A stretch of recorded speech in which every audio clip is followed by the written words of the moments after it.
Yes! Let's fucking go. Everything is still functioning, which is so cool. I feel like it's a bit of a toss-up every time. Hi. How are you?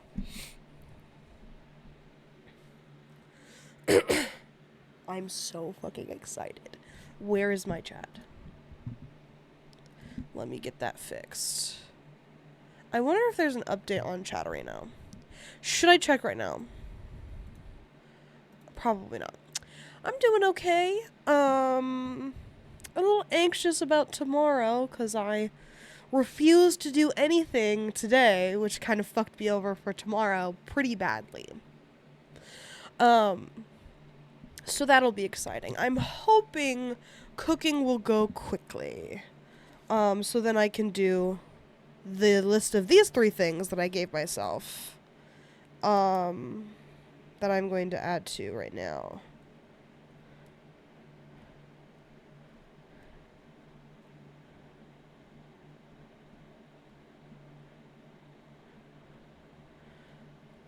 Deciding to make 2 snacks was my worst fucking nightmare. I also told someone the plans that I had. So she knows what I'm doing. And that was my first fucking mistake. Never, ever, ever commit to anything in front of other people. You can tell yourself you're gonna do it all you want, but as soon as you tell someone else, that means you have to. And that sucks so bad. So, yeah. Let's fucking get in there. Well, I get here late sometimes. Should I wait a few minutes? Be honest.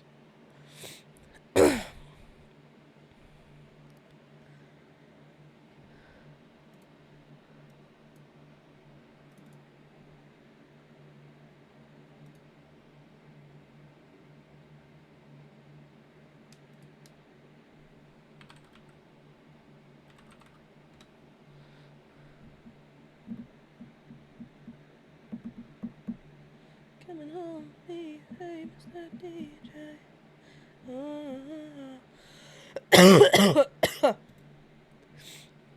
I mean, sure. Also, if you start, we can just recall what has happened that those wrong. That's true.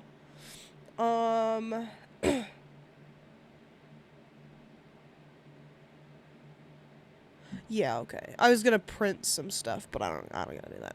Let's get in there. PC game. Oh, perfect. I don't need my dog anymore. I can probably just delete him. Goodbye, dog. Camera fixed. Your services are no longer needed. Thank you, buddy. Okay. This is gonna be so hard.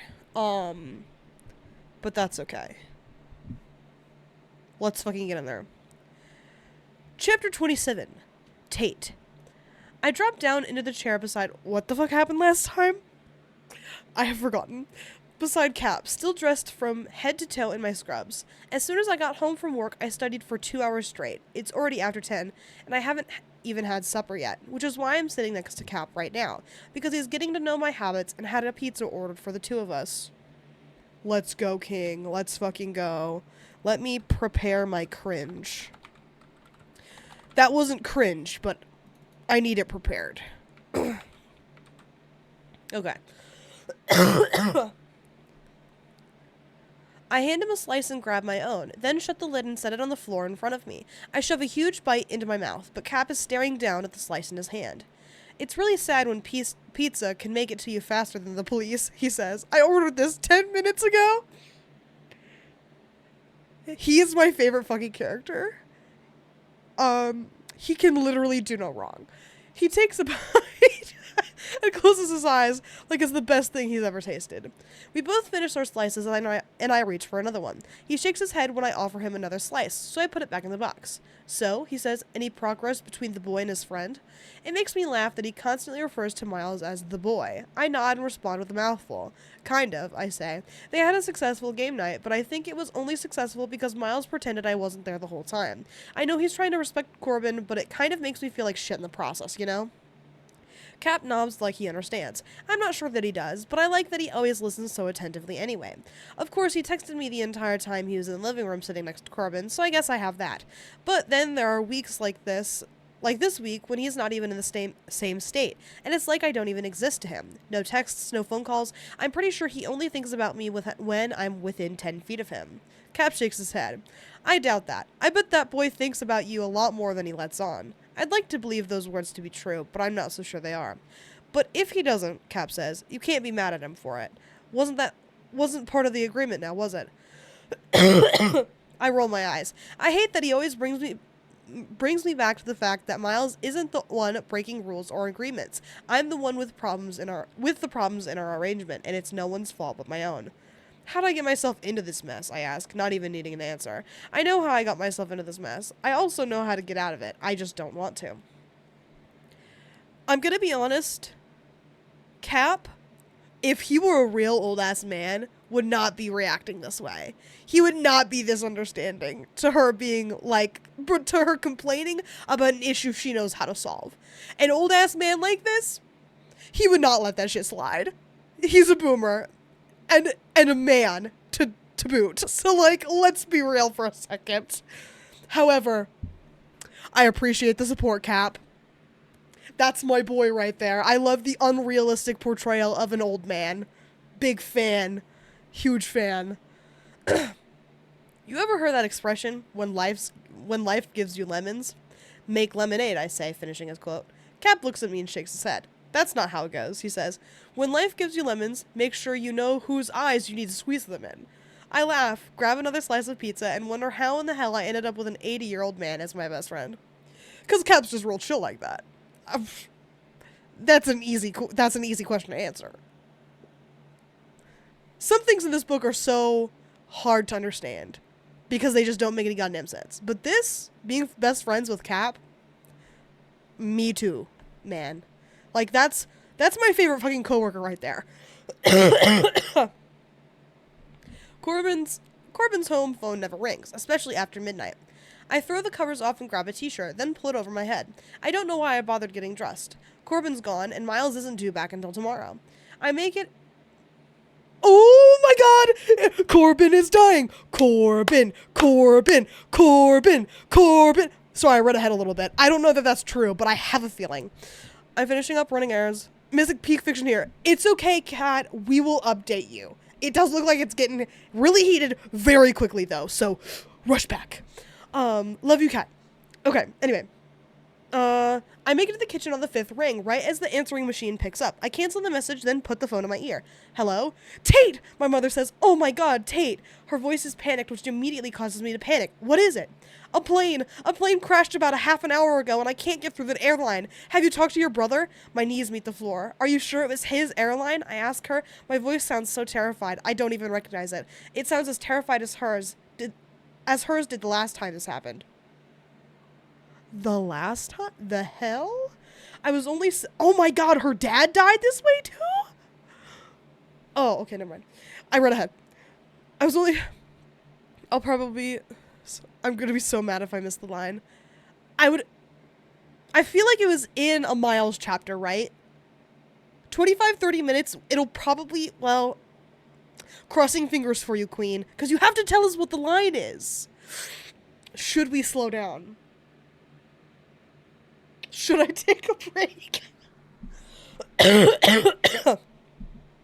We'll trudge forward. Crossing fingers you don't miss it. That would, because I want to know what it is. I'm sure I'll catch it, but anyway. I was only 6, but I remember every single detail as if it happened yesterday, down to the moon and star pajamas I was wearing. My father was on a domestic flight, and we had turned on the news right after dinner and saw that one of the planes had gone down due to engine failure. Everyone on board was killed. I remember watching my mother on the phone with the airline, hysterical, trying to find out information on who the pilot was. We found out it wasn't him within the hour, but that hour was one of the scariest of our lives. That's great. Yeah. Until now. I can't believe Corbin's gonna die, because they can't get a second, they can't have a second, close call like that, you know what I mean? There's no way. I knew Corbin was gonna die.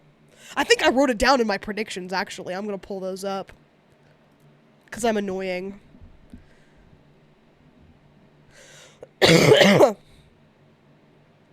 Okay, here we go.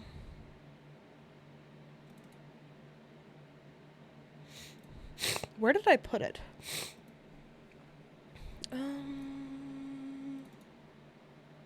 Okay, here it is. Ugly Love predictions. Corbin dies. Okay. Oh, man. I should keep this up. Okay, here are my predictions. Corbin dies. So, to stir the... We know what they are. I predicted Rachel was going to die ages ago. Okay, Corbin dies. Rachel dies. Miles' dad dies. An interesting take. I don't think that will happen anymore. I have a feeling Miles' dad, I'm going to call it now. I don't think this is going to happen anymore. Rachel's alive, Corbin's alive. No shot, bro. No goddamn way. Dylan assaults Tay or something like that. Got that right. Lisa dies also. Who the hell's Lisa? Oh, the mom. Miles kills the three. Lisa, Rachel, Miles' dad, possibly accidental. I'm actually going to change this, because this I don't think will happen. I changed my mind. I do think it's possible that Miles kills the two, Rachel and Colton. I think that's more likely. Cap dies. Cap is related to someone somehow. That is so funny. Secret third sibling who died Emerson style. That's so goddamn funny. Formatting will go back to normal in Miles chapters when Rachel dies. Oh, that's a good prediction. Random ass prediction, but anyway, feeling good about this one right about now.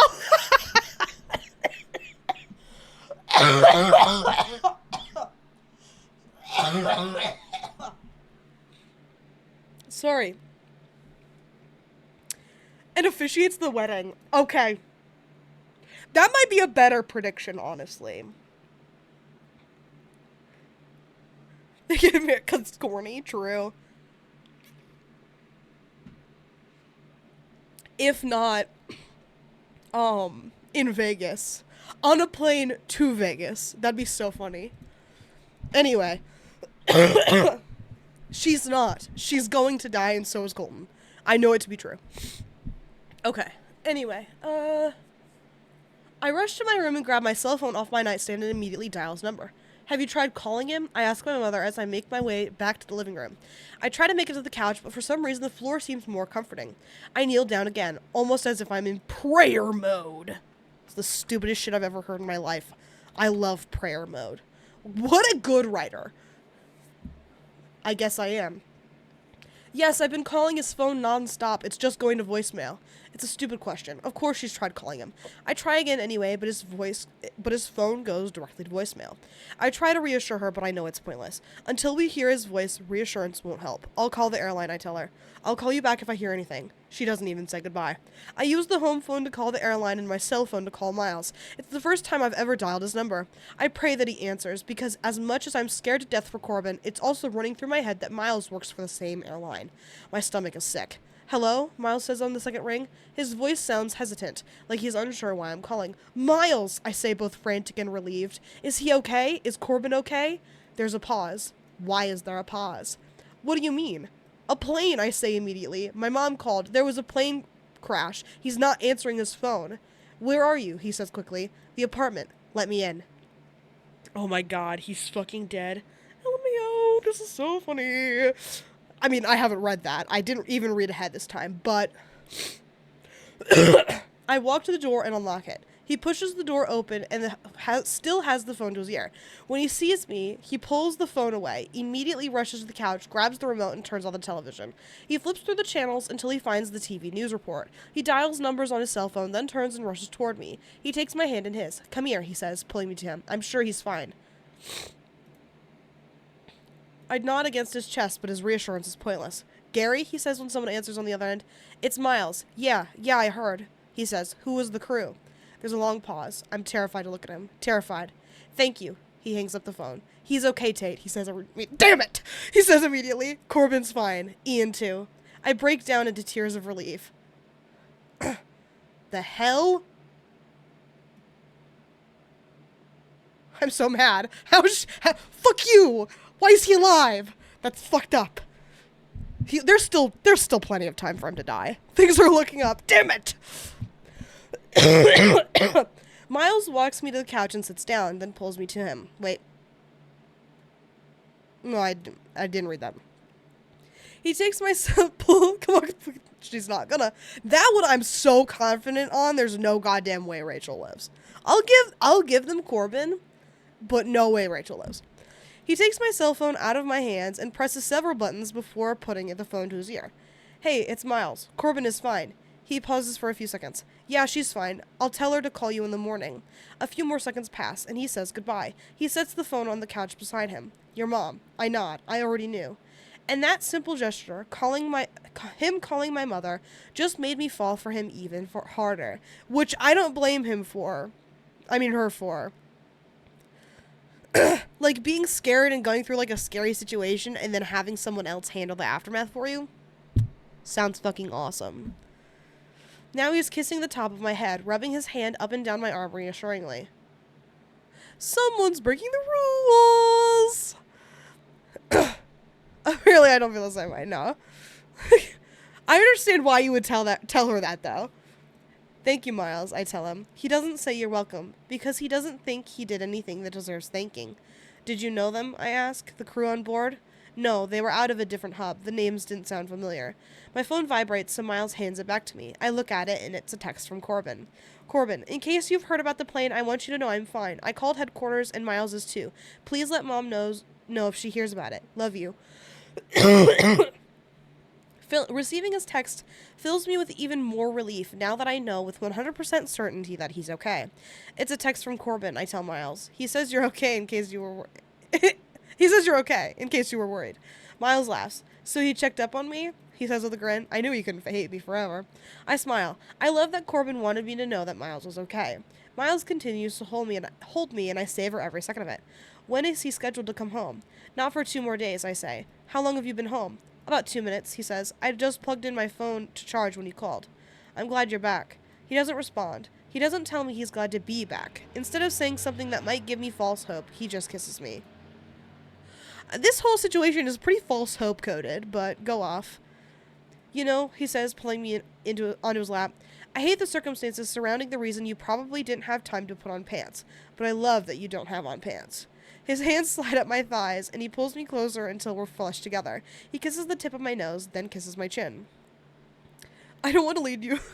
Starts to fucking... Literally. That's how this feels, except it's, like, worse, because it's not even, like, making out. It's, like, romantic stuff that he doesn't want. Like, pulling me into your lap, that's relationship shit. That's not sex shit. You know what I'm saying? That's crazy. What do you mean? What do you mean you called my mom for me? You know what I'm saying? This is weird. This is false hope coded. She doesn't get what false hope looks like, and that's this. What are we doing? Miles, I run my hands through his hair and down his neck, then pause with them on his shoulders. I was also scared it could have been you, I whisper. That's why I'm glad you're back. His eyes grow soft, and the worry lines between them disappear. I may not know anything about his past or his life, but I definitely notice that he hasn't called anyone to let them know he's okay. That makes me sad for him.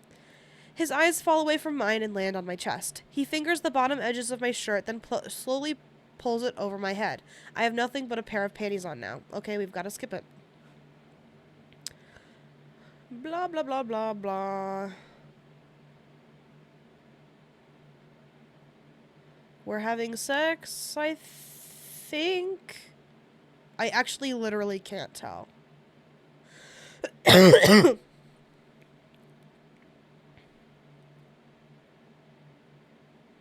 I'll just skip it, to be safe. I fell asleep in my bed, next to Miles. Neither of us have ever fallen asleep afterward before. One of us always leaves. As much as I'm trying to convince myself that it means nothing, I know it does. Every time we're together, I get a little bit more of him. Whether it's a glimpse of his past, or time spent without the sex, or even time spent sleeping. He's giving me more and more of himself, little by little. I noticed this too. I'm glad you're not insane and didn't notice. I feel like this is both good and bad. It's good because I want and need so much more of him, so every little bit I get is enough to satisfy me when I begin worrying about everything I don't get from him. But it's also bad, because every time I get a little bit more of him, another part of him grows more distant. I can see it in his eyes. He's worried he's giving me hope, and I'm afraid he'll eventually just pull away completely. Those are, contradictory, and that didn't make any fucking sense. I'm cringing. Fuck you. Everything with Miles will come crashing down. It's inevitable. He's so adamant about the things he doesn't want out of life, and I'm starting to understand just how serious he is. So, as much as I try to protect my heart from him, it's pointless. He's going to break it eventually, yet I continue to allow him to fill it. Every time I'm with him, he fills my heart up more and more, and the more it's filled with pieces of him, the more painful it'll be when he rips it out of my chest as though it never belonged there in the first place. I hear the vibration of his phone and feel him roll over to reach for it on the nightstand next to him. He thinks I'm asleep, so I don't give him a reason to think otherwise.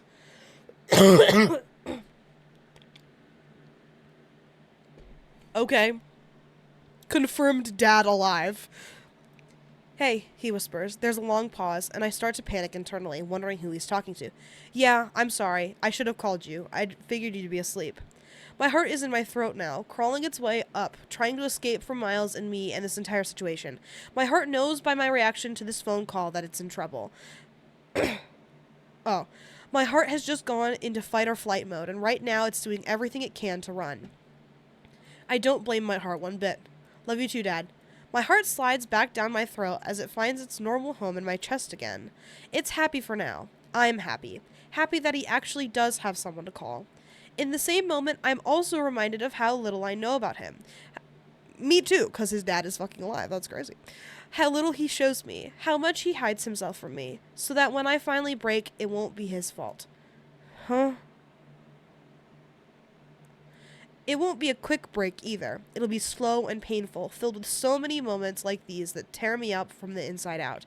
Moments when he thinks I'm asleep and he slides out of my bed. Moments when I keep my eyes closed but listen as he puts on his clothes. Moments when I make sure my breathing remains regular in case he's watching me when he leans over to kiss me on the forehead. Moments when he leaves, because he always leaves. Corny ass bullshit, dude. Hello. Shut the fuck up. What if he turns out to be gay? All-timer chapter start. Let's fucking go. Anyways, sorry. Chapter 28. Miles. 6 years earlier. What if he turns out to be gay? Rachel asks me. Would that bother you? She's holding Clayton, and we're both sitting on the hospital bed. I'm on the foot of the bed facing her, watching her stare at him. She keeps asking me random questions, playing devil's advocate again. She says we need to work these things out now so we don't run into any parenting issues in the future. It would only bother me if he felt like he couldn't talk to us about it. I want him to know he can talk to us about anything. Rachel smiles at Clayton, but I know her smile is for me, because she loved my answer. What if he doesn't believe in God? She asks. Huh?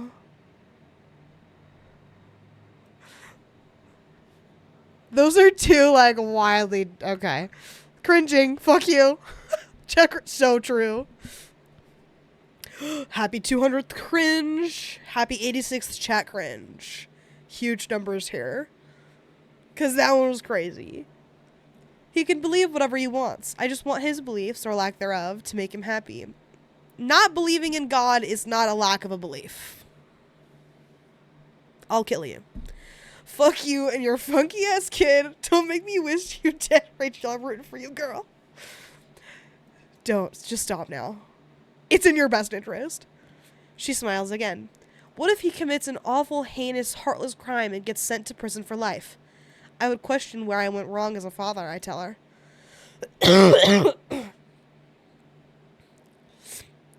Not believing in God is just a different belief. Exactly. Yes. She looks up at me. Well, based on this interrogation, I'm convinced he'll never commit a crime because you're already the best dad I've ever known. Now she's making me smile. We both look at the door when it opens. A nurse walks in. She flashes a regretful smile.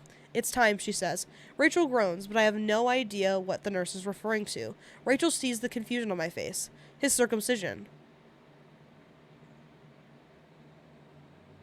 Huh?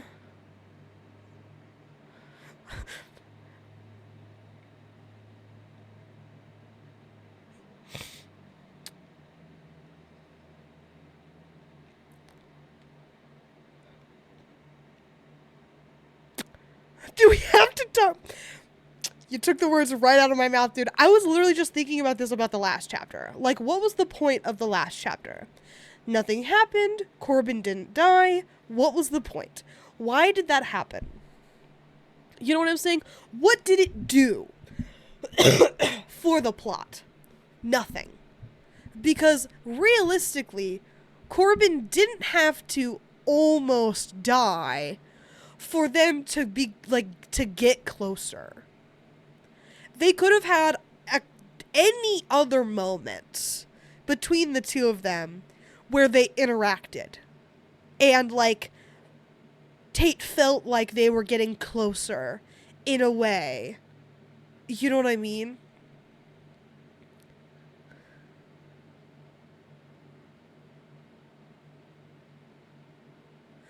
I'm so...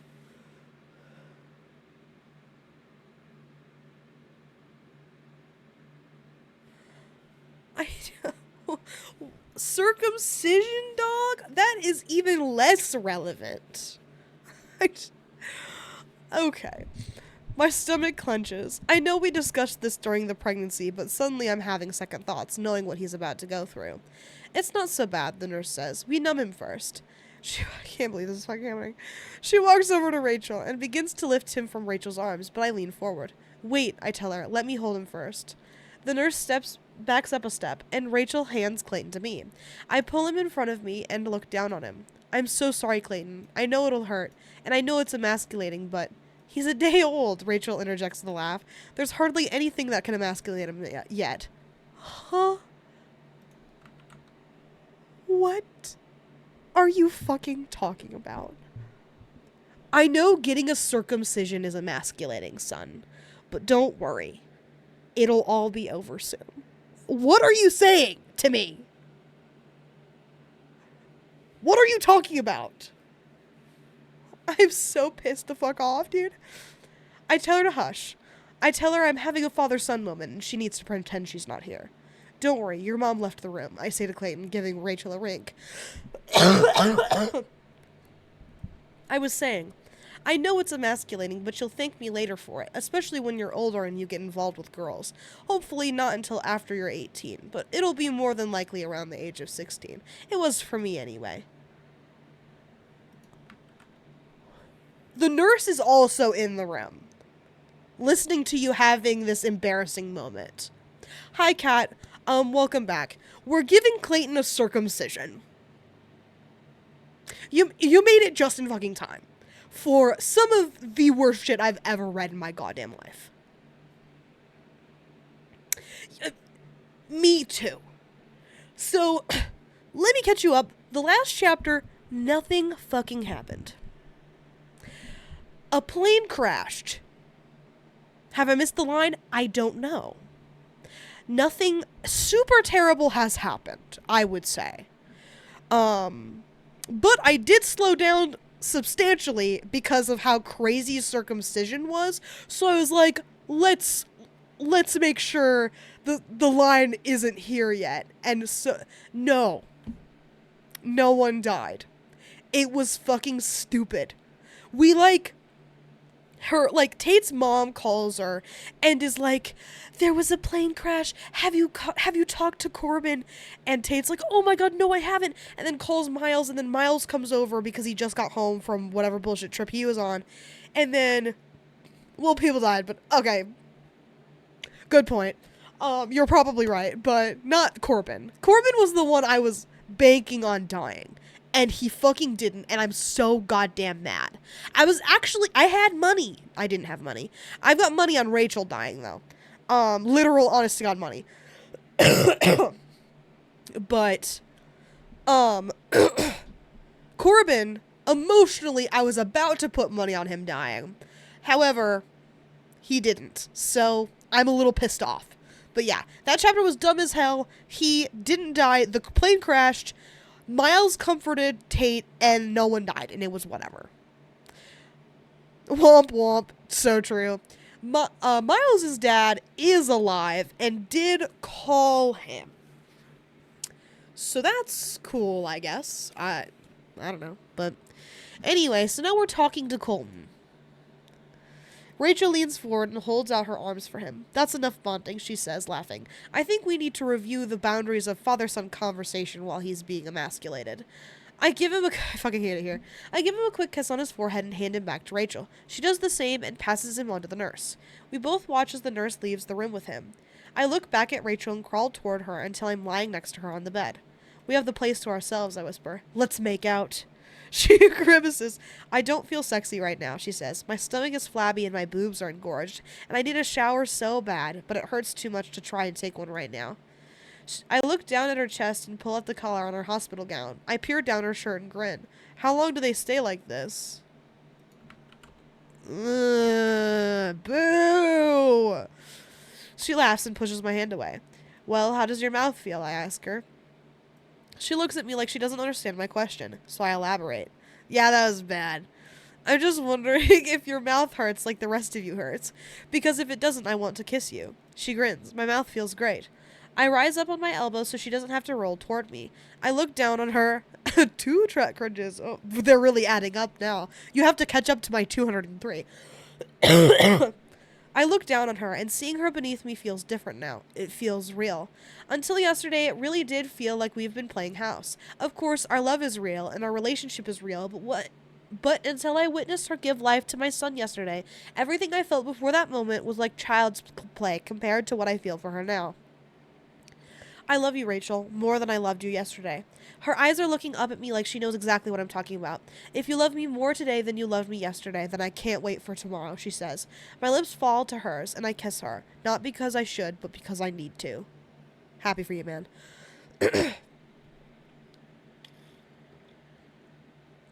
Rookie numbers. Not only do we need to get those baby killing numbers up, we gotta get those chat cringe numbers up, too. I'm standing outside Rachel's hospital room. She and Clayton are both in the room napping. The nurse said he hardly even cried. I'm sure she tells all the parents that, but I believe her anyway. I take out my phone to text Ian. Me. He got snipped a few hours ago. Took it like a champ. Ian. Ouch. I'm coming to see him tonight. I'll be there after 7. Me. See you then. My father is walking toward me with 2 coffees in his hands, so I slide my phone into my back pocket. He hands me one of the coffees. He looks like you, he says. He's trying to accept it. Well, I look just like you, I say. Cheers to strong genes. I hold my coffee up, and my dad bumps his against it, smiling. He's trying. The dad? I am not immune to the dad being a nice guy after the bullshit that he pulled. We may have one good father as a treat. I don't mind. Or good parent, or whatever. Especially after it ends with us. He leans against the wall for support and looks down at his coffee. He wants to say something, but it's hard for him. What is it? I ask, giving him the opening he needs. He lifts his eyes from their focus on the coffee and he meets my gaze. I'm proud of you, he says with sincerity. It's a simple statement. 4 words. 4 of the most impactful words I've ever heard. Of course, it's not what I wanted for you. No one wants to see his son become a dad at the age of 18, but I'm proud of you for how you've handled it, for how you've treated Rachel. He smiles. You've made the best of a difficult situation, and that's honestly more than most adults would do. I smile. I tell him thank you. I think the conversation is over, but it's not. Miles, he says, wanting to add more, about Lisa and your mom. I hold my hand up to stop him. I don't want to have this conversation today. I don't want this day to become his defense for what he did to my mother. It's fine, Dad. We'll discuss it another time. He tells me no. He says we need to discuss it. He needs to discuss it with me now. He tells me it's important. I want to tell him it's not important. I want to tell him Clayton is important. I want to focus on Clayton and Rachel and forget all about the fact that my father is human and makes awful choices like the rest of us. But I don't say any of that. I listen, because he's my father. Boo! And we're gonna end there? Fuck you! We're cringing for a cliffhanger. Divorce? Crossing fingers. Chapter 29. Tate. Miles, what are you doing? Me. Homework. I'm just gonna read it. You get the idea. Feel like taking a swim break? It's February. The rooftop pool is heated. It doesn't close for another hour. I stare at the text, then immediately look up at Corbin. There's a rooftop pool here? Corbin nods his head, but he doesn't look away from the TV. Yep. I sit up straight. I can't believe that asshole's not dead. It ends there? It does. And we have to wait till next chapter! Terrible. I sit up straight. Are you kidding me? I've lived here this long, and you fail to tell me there's a heated rooftop pool. He faces me now and shrugs. I hate pools. Ugh, I could slap him. Me too, for not dying earlier. Corbin never mentioned there was a pool. Let me change and I'll head over there. Winky face. They have a pool on the roof? I guess none of us knew. I realized I forgot to knock as soon as I closed the door to his apartment. I always knock. I guess my mentioning in a text that I was coming over after I changed seemed good enough to me, but the way Miles is staring at me from the doorway of his bedroom makes me think he doesn't like the fact that I didn't knock. I pause in his living room and look at him, waiting to see what mood he's in today. You're in a bikini, he says pointedly. I look down at my attire. And shorts, I say defensively. I look back up at him. What are people supposed to wear when they swim in February? He's still standing frozen in his doorway, staring at my attire. I fold my towel across my arms and over my stomach. I suddenly feel extremely awkward and underdressed. Miles, what the hell's your problem? You're in a bikini. Yes, we're going swimming. Hello? What are we doing? He shakes his head and finally begins moving toward me. He's still staring at my bikini. I hope no one is up there, because if you're wearing that bikini, these swim shorts are going to be really embarrassing. Okay, I'll let it slide. We joked in high school that there was a pool on the roof. That's so funny. Places love to have rumors about pools on roofs. Because there was like a...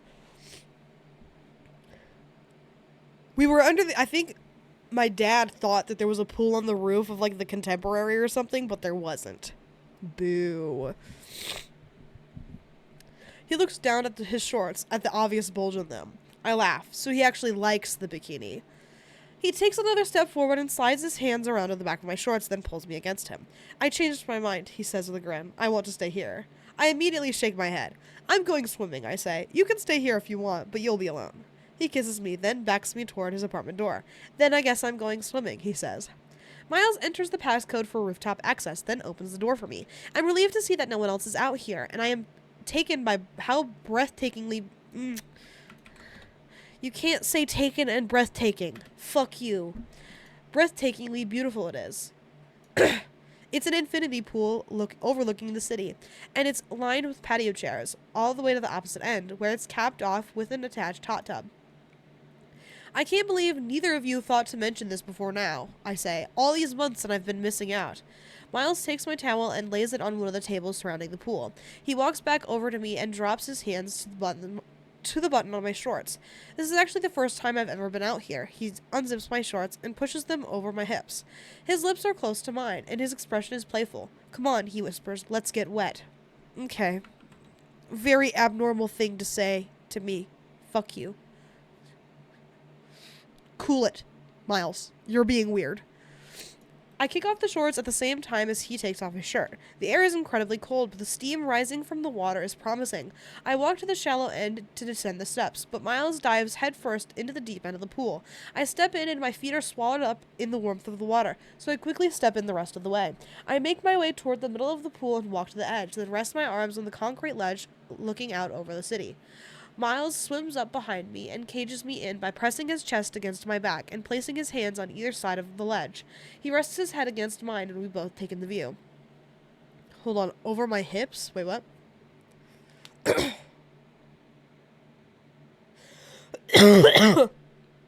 Where did that...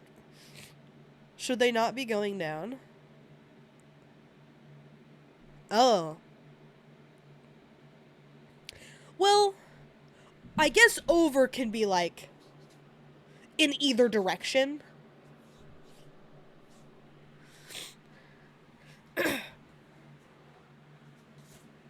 Since your clothes are on top, I'll let that one slide.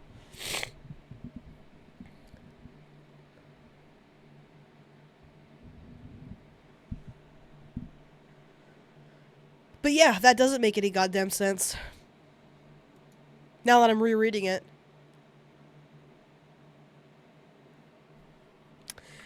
Cringe!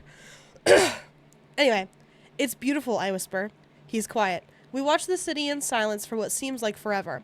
Every now and then, he'll cup his hands and bring water up to my shoulders to warm my chills away. Have you always lived in San Francisco? I ask him. I turn so that my back is against the ledge now, and I'm facing him. He keeps his arms on either side of me and nods. Close to it, he says, still looking at the city over my shoulder. I want to ask him where, but I don't. I can tell by his body language that he doesn't want to talk about himself. He never wants to talk about himself. Are you an only child? I ask, trying to see what I can get away with. Any brothers or sisters? He looks me in the eyes now. His lips are pressed into a firm, agitated line. What are you doing, Tate? He doesn't ask it in a rude way, but there's no other way his question can come across. Just making conversation, I say. My voice is soft and sounds offended. I can think of a lot more things I'd rather talk about than myself. I guess, but still. No, I'm with you. And now that I reread it, I'm with you. But that's all I want to know about Miles. I nod, understanding that although I'm technically not breaking his rules, I'm bending them. He doesn't feel comfortable with that. I turn around and face the ledge again. He's still in the same position, pressed against me, but it's different now. He's stiff, guarded, defensive. I don't know anything about him. I don't know a single thing about his family, and he's already met mine. I don't know a single thing about his past, but he slept in my childhood bed. He has?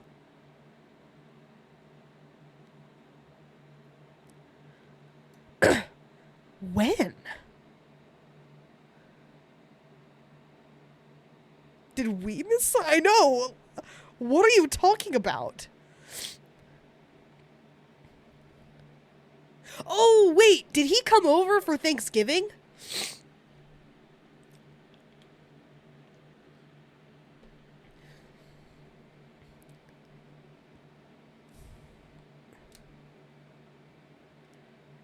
Okay. I think he must have come over for Thanksgiving more than once or something. I don't remember him sleeping in her childhood bed, but maybe he had come over to their their parents' house cuz he cut his thigh or something and we had to fix it. I don't remember that, but I think I vaguely remember him getting hurt. It was very, very early in the book. Like, that was a day one moment, I think. God, I took such a long-ass break. That was such a huge mistake. I don't know what subjects I bring up or what actions I take that will cause him to close off, but I have nothing to hide from him. He sees me exactly for who I am. I don't see him at all. I quickly bring a hand up and wipe away a tear that somehow just escaped down my cheek. The absolute last thing I want is for him to see me cry. As much as I know I'm too far gone to continue treating this as casual sex, I'm also too far gone to stop it. I'm terrified to lose him for good, so I sell myself short and take what I can from him, even though I know I deserve better. Miles places a hand on my shoulder and turns me around to face him. When I choose to stare down at the water instead, he hooks a finger under my chin and makes me look up at him. I allow him to tilt my face up to his, but I don't make eye contact. Main character lady. I don't remember her name. Her name is Tate, but it's okay. I do it too. Because this book, once you write a book in the first person, especially a romance novel, I immediately get into the mindset of the character. I am the one experiencing all the horrible things she's experiencing. And that's why I get so fucking mad. Whereas, if it was written in the third person, I would still do it, actually. Because it's a romance book, and romance books are typically tailored toward the viewer. It's like wish fulfillment. So the woman is you. It doesn't matter who you are. Once you're reading a romance novel, woman is you. Unless the romance novel is from the male's perspective. It isn't normally, but I have read one that way. There was a Twilight-style book series called Beautiful Creatures where it was in the boy's perspective. I I should read that next. 'Cause it's bad. Excuse me, sorry. It's bad.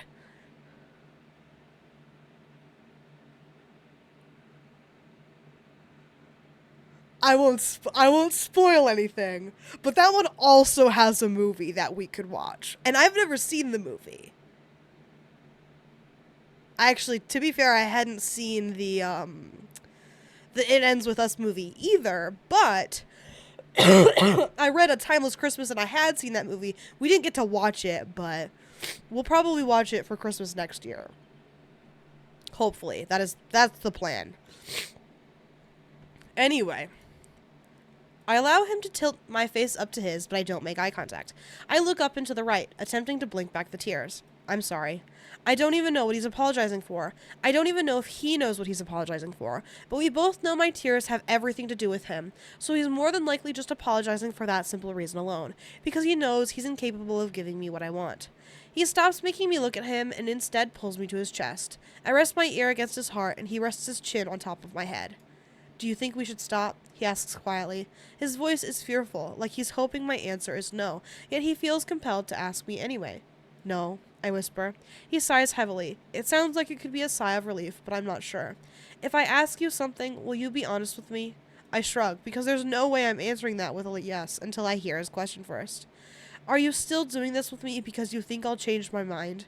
Because there's a because you think there's a chance I'll fall in love with you? That's the only reason I'm still doing this, Miles. I don't say that out loud, though. I don't say anything. Because I can't, Tate.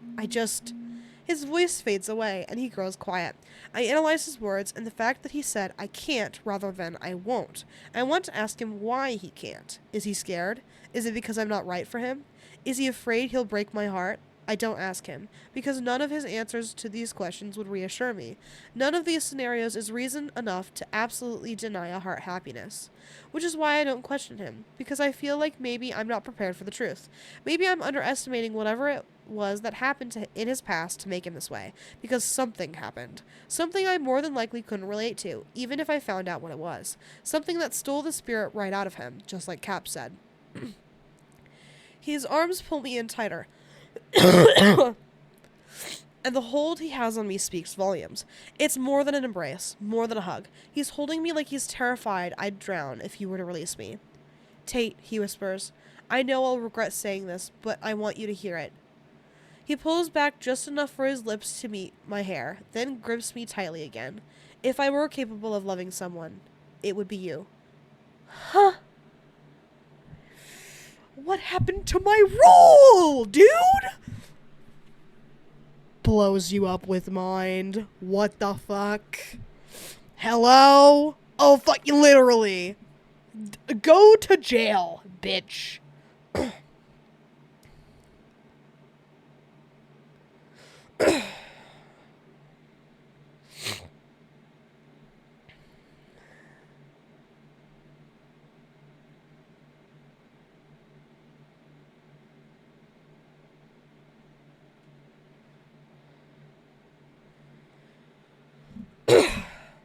Anyway, my heart cracks with his words, and I feel the hope seep in and leak right back out again. But I'm not capable, so if it's too hard, it's not, I interrupt, doing whatever I can to stop him from ending this. I somehow find it in me to look him in the eyes and tell the best lie I've ever told in my whole life. I like things exactly how they are.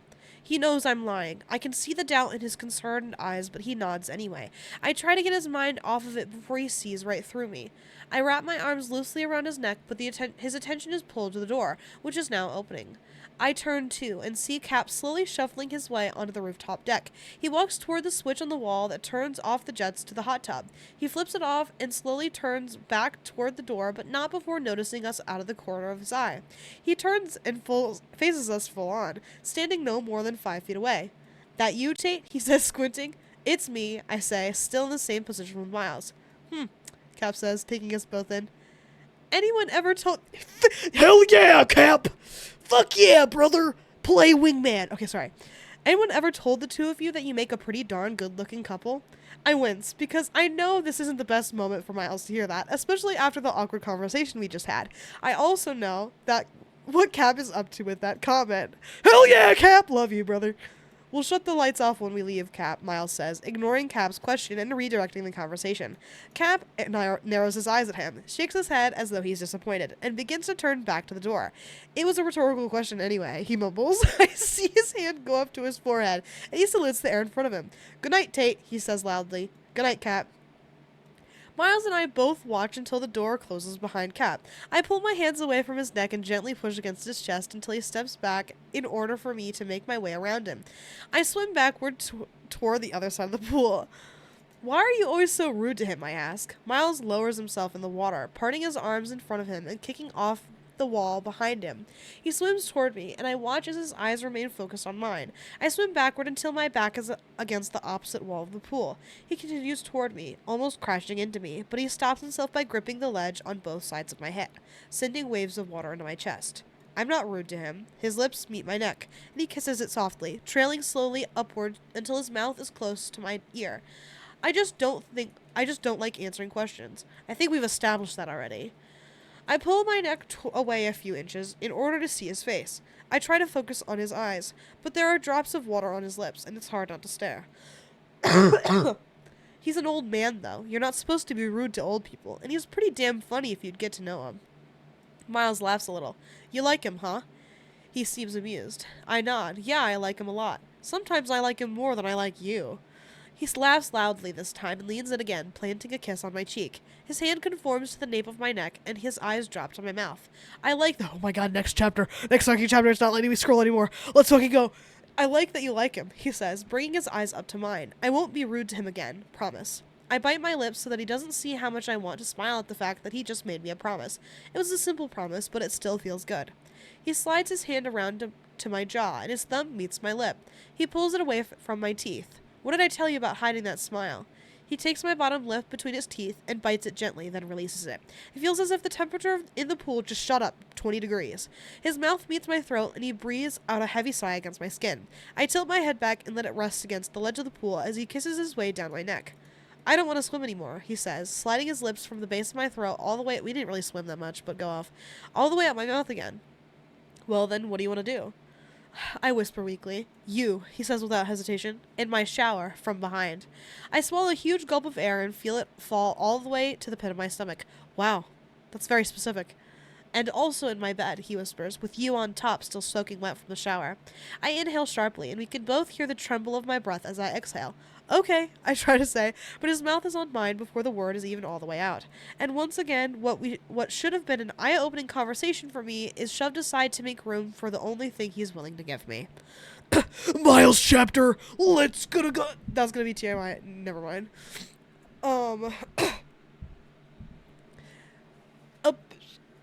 What the hell? Oh, I have trash in my pocket. I've got 5 minutes before I need to run an ad. I need to pee, and I want to refill up my water bottle, and I want to snack. So I know it's a new chapter, but we'll be fine, because then we don't have to interrupt the middle of the chapter, because we're going to have to interrupt the middle of the chapter. Well, look at this giant-ass scroll bar. We might finish it in 5 minutes, but I'm going to go anyway. So I'll be right back. Everybody sit tight during the ad.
Okay, I'm back now. I need to respond to someone really quick.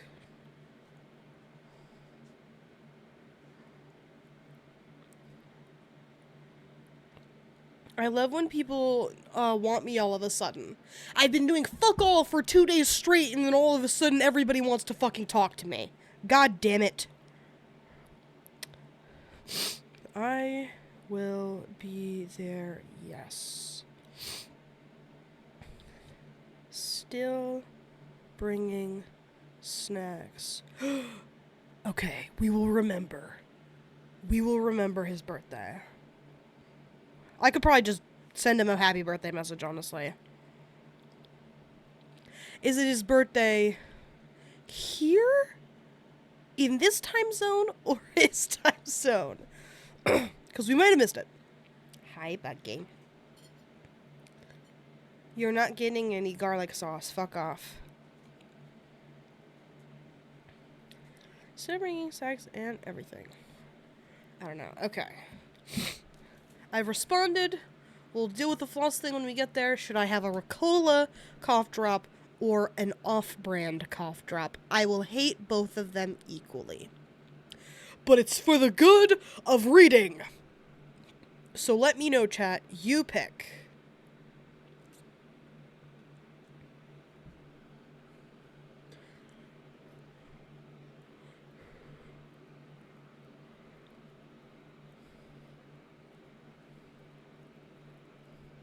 He was streaming a bit ago. Ugh. I'm always missing people. I wrote down on my schedule that I'd maybe watch Scott next week if he's streaming, but I don't know that I'll actually have time to do that.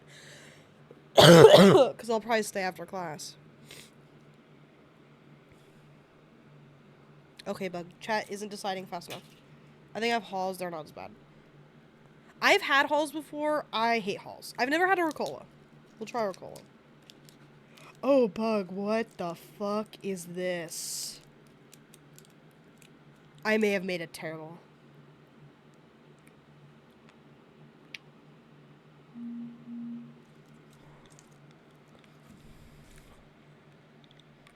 It's not that bad. I think. We'll see. Yes. Since no one said they had a fucking opinion, god damn it. Okay. I set up a party thing for my Italy trip because none of us had the opportunity to get to know each other. So I was like, let's all hang out in the Cube, which is what the student lounge is called in the art building. So I made a Google form. I had everybody like tell me when they were available, tell me like what times they were available, if they wanted to bring a snack, if they had any allergies, and if they had any other ideas for where we could hold this like party meeting thing. And someone had said, I have access to the clubhouse. I don't know what the fuck that is. I don't know where it's at. Whatever. Not the end of the world. The Ricola isn't that bad. I've actually never had a cough drop that I can bear, so I'm glad Ricola is doing it for me. Mickey Mouse? Huh?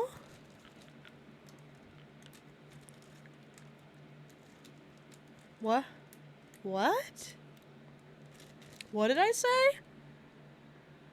You mentioned Clubhouse. Oh, so true. Mickey Mouse Clubhouse. But I would imagine it would be a worse version of that, but not as fun. But,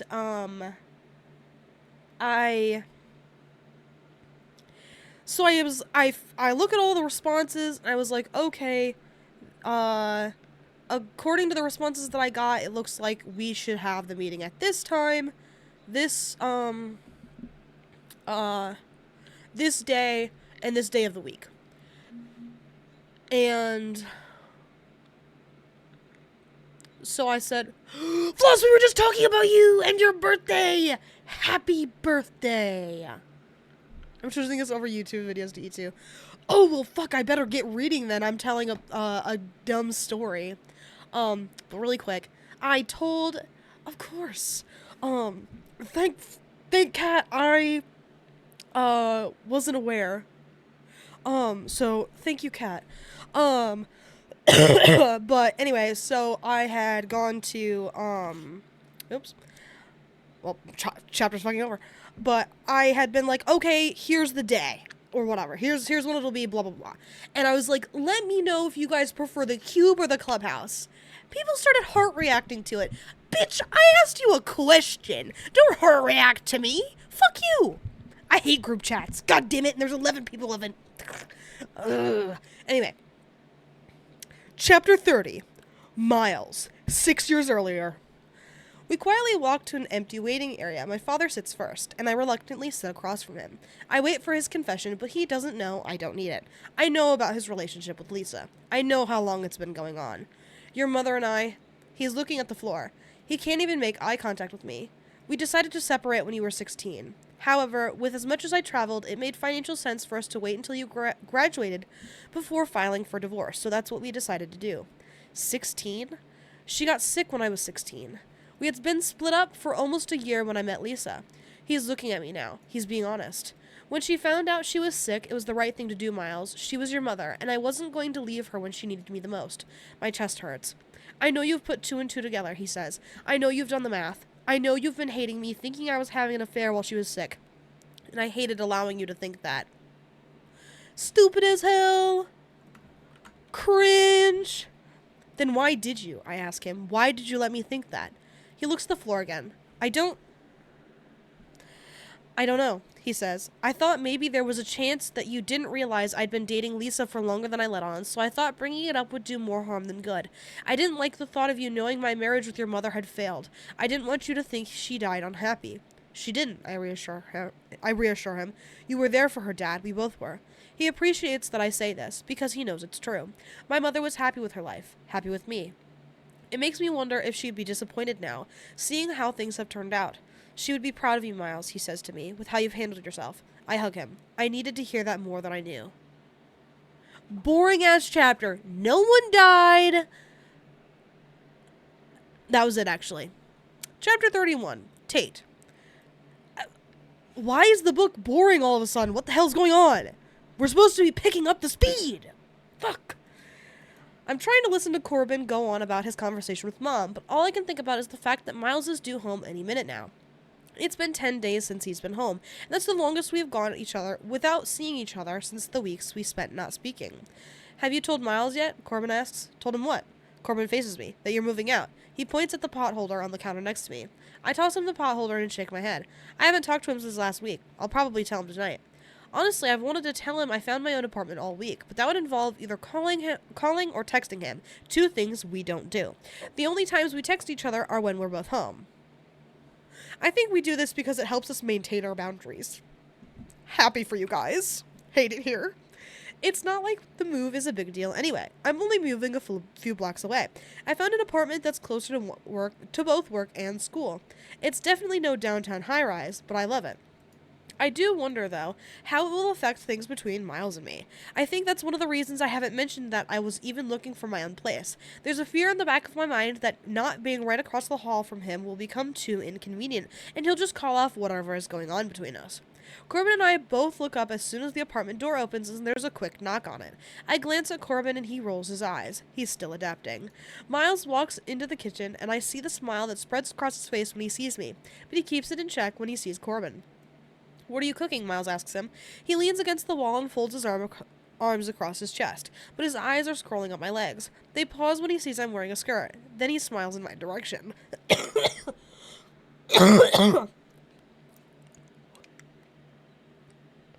Luckily, Corbin is facing the stove. Dinner, Corbin says with a clipped voice. He takes a while to adapt. Miles looks at me again and stares for a few silent seconds. Hey, Tate, he says. I grin. Hey. How are midterms? His eyes are everywhere on me but my face. Good, I say. He mouths, you look pretty. I smile and wish more than anything that Corbin wasn't standing here right now, because it's taking all I have not to throw my arms around Miles and kiss the hell out of him. Corbin knows why Miles is here. Miles and I just try to respect the fact that Corbin still doesn't like what's going on between us, so we keep it behind closed doors. Miles is chewing on the inside of his cheek, fidgeting with his shirt sleeve, watching me. It's quiet in the kitchen, and Corbin still hasn't turned around to acknowledge him. Miles looks like he's about to burst at the seams. Fuck it, he says, gliding across the kitchen toward me. He takes my face in his hands and kisses me hard in front of Corbin. He is kissing me in front of Corbin. We heard! We heard you the fucking first time. Go away. Don't analyze this, Tate. He's pulling my hands, dragging me out of the kitchen. As far as I know, Corbin is still facing the stove, trying his best to ignore us. Still adapting. We get to the living room, and Miles separates his mouth from mine. I haven't been able to think about anything else today, he says. At all. Me neither.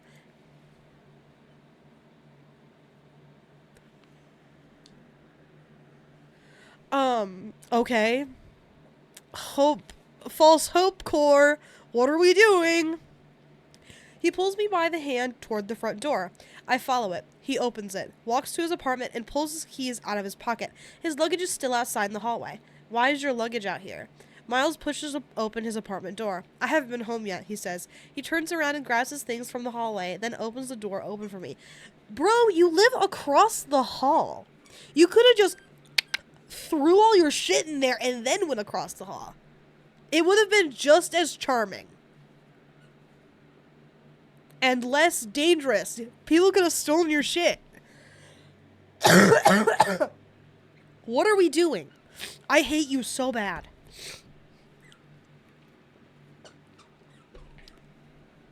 Buggy is enjoying her sandwich.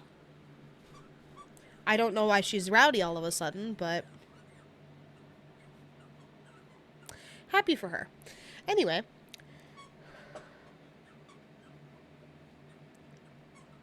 You came to my apartment first? He nods, then tosses his duffel bag onto the couch and pushes his suitcase against the wall. Simage, so true. Yep, he says. He grabs my hand and pulls me to him. I told you, Tate, haven't thought about anything else. He smiles and lowers his head to kiss me. I need a soundboard so fucking bad. I love the sitting bear. I laugh. Aw, you missed me, I say teasingly. He pulls back. You would think I just told him I loved him with the way his body tenses up. Relax, I say. You're allowed to miss me, Miles. It doesn't break your rules. He backs up a few steps. You thirsty? He asks, changing the subject like he always does. He turns and heads toward the kitchen, but everything about him has just changed. His demeanor, his smile, his excitement over finally seeing me after 10 days. I stand in the living room and watch it all crumble. I'm hit by a reality check, but it feels more like a meteor.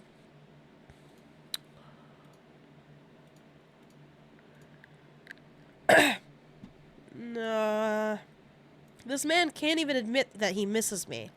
I've been holding out hope that if I take it slowly enough with him, he'll eventually break through whatever it is that's holding him back. The entire past few months, I've been under the assumption that maybe he just can't handle the way things have developed between us and he needs time. But it's clear now, it's not him. It's me. I'm the one who can't handle this thing between us. We talked about that. Rude ass bot. So true. But luckily, whoosh, I kill them so fast, it doesn't even matter. Oh.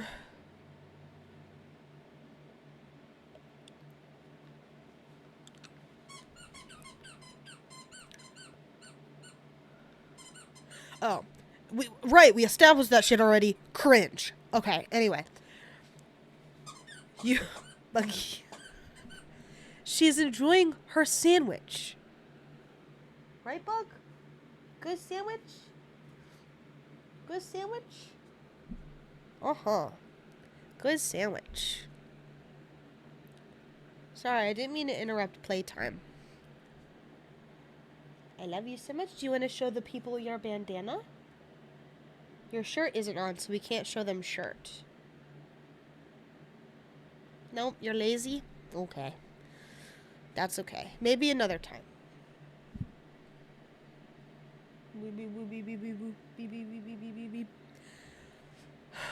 You okay? Miles says from the kitchen. He walks out from behind the obstructed view of the cabinet so he can see me. Oh, okay, bye, Buggy. Bye, Buggy. He waits for me to answer him, but I can't. Did you miss me, Miles? And up comes the armor again, shielding him. He looks away and walks back into the kitchen. We don't say things like that, Tate, he says. The hardness is back in his voice. Is he serious? We don't? I take a few steps toward the kitchen. Miles, it's a common phrase. It doesn't mean commitment. It doesn't even mean love. Friends say it to friends. He leans against the bar in the kitchen and calmly looks up at me. But we were never friends. Bug, what are you doing? Hey. She loves to get under my bed. It's so fucked up. Buggy, you're silly. Oh, sorry. I love you, Buggy. I love you, Buggy. And I don't want to break your rule, and your one and only rule, by giving you false hope, so I'm not saying it. As if you haven't already given me false hope, dog. You fucking weirdo.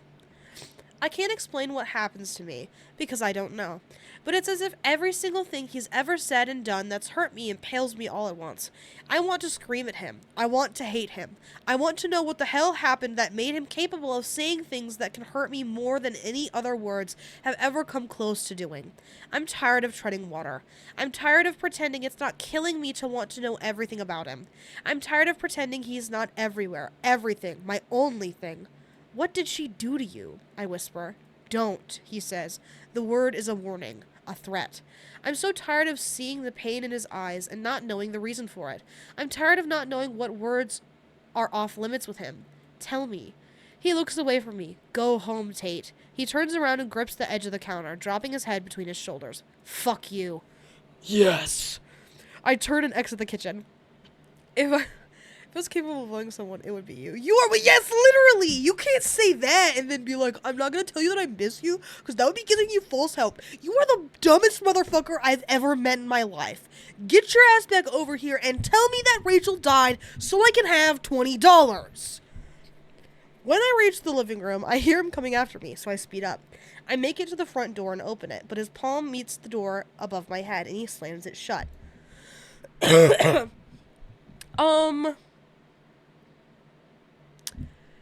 You wanted me to go home. And now you are preventing me from going home. So let's think on that one. Okay? Okay. I squeeze my eyes tightly, bracing for whatever words are about to completely slay me, because I know they will. New prediction, I kill Miles and she has a problematic age gap with Cap. I don't care. I don't care anymore. Fuck this guy. So good. That will not happen. But I like the problematic age gap. That's so fucking funny. She told me to go... Exactly. Exactly what I was thinking. So true. His face is right next to my ear, and his chest is pressed against my back. You're back! Girl! For the door thing. No kidding! Go ahead and throw another one on there for her being turned around.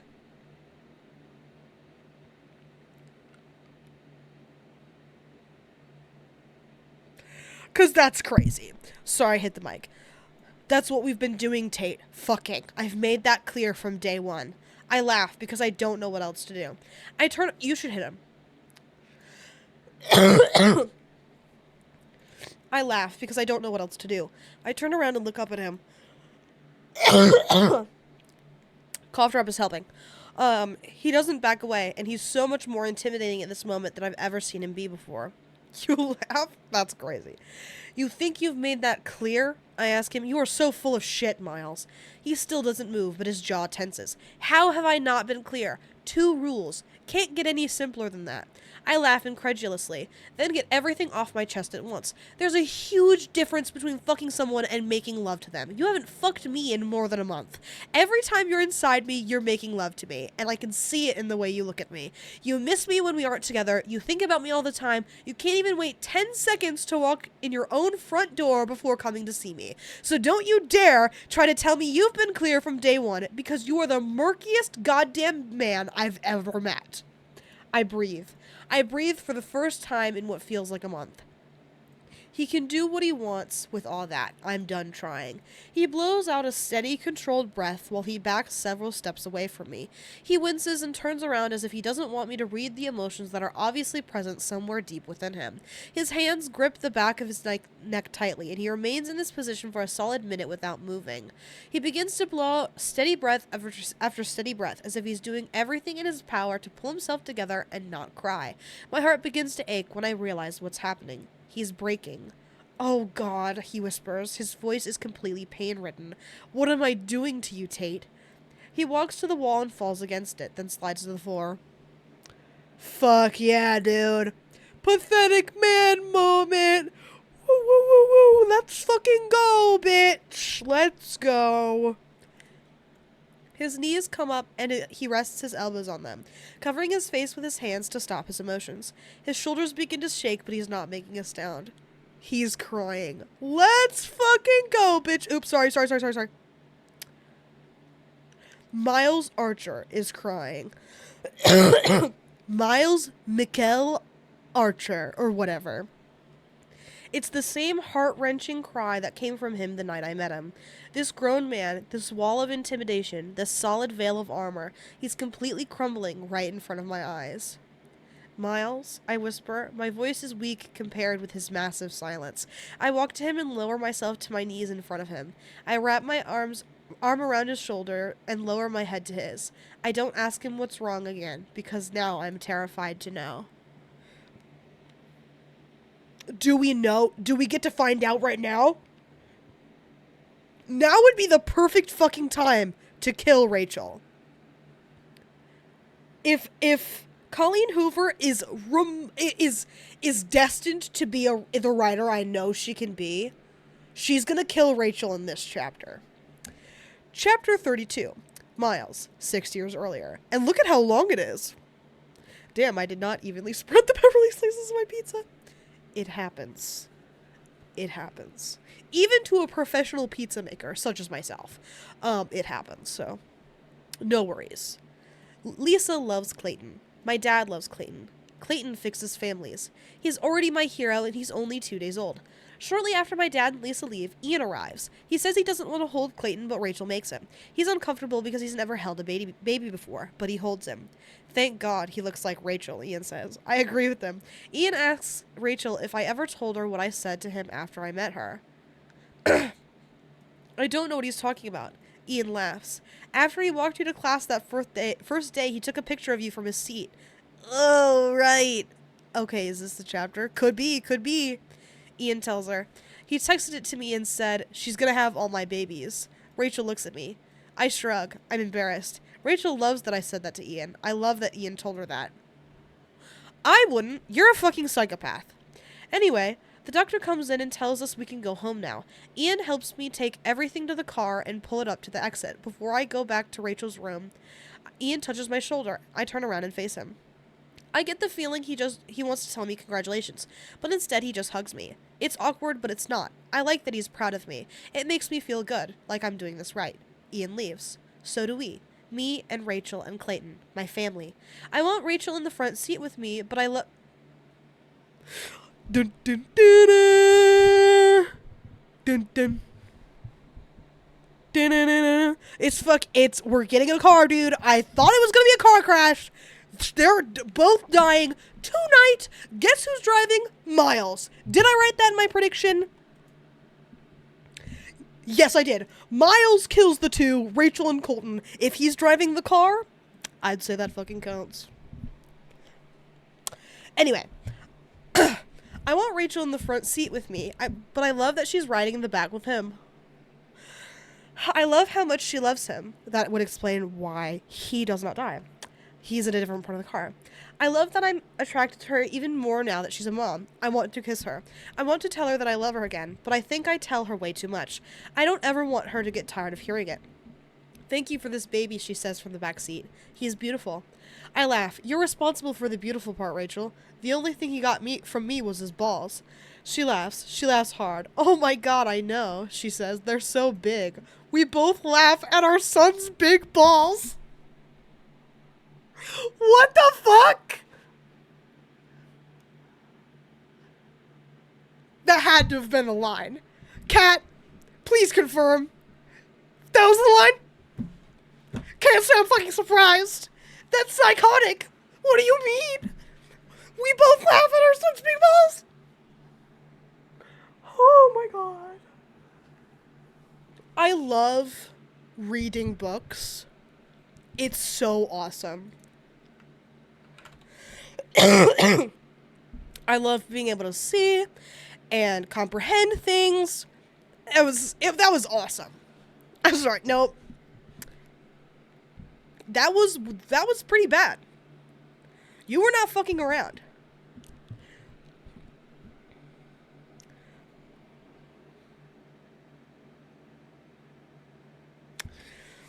Anyway, she sighs. Rest, I tell her. You haven't slept in 2 days. I see her smile in the rearview mirror, but I can't stop staring at him, she whispers. I can't stop staring at you, Rachel.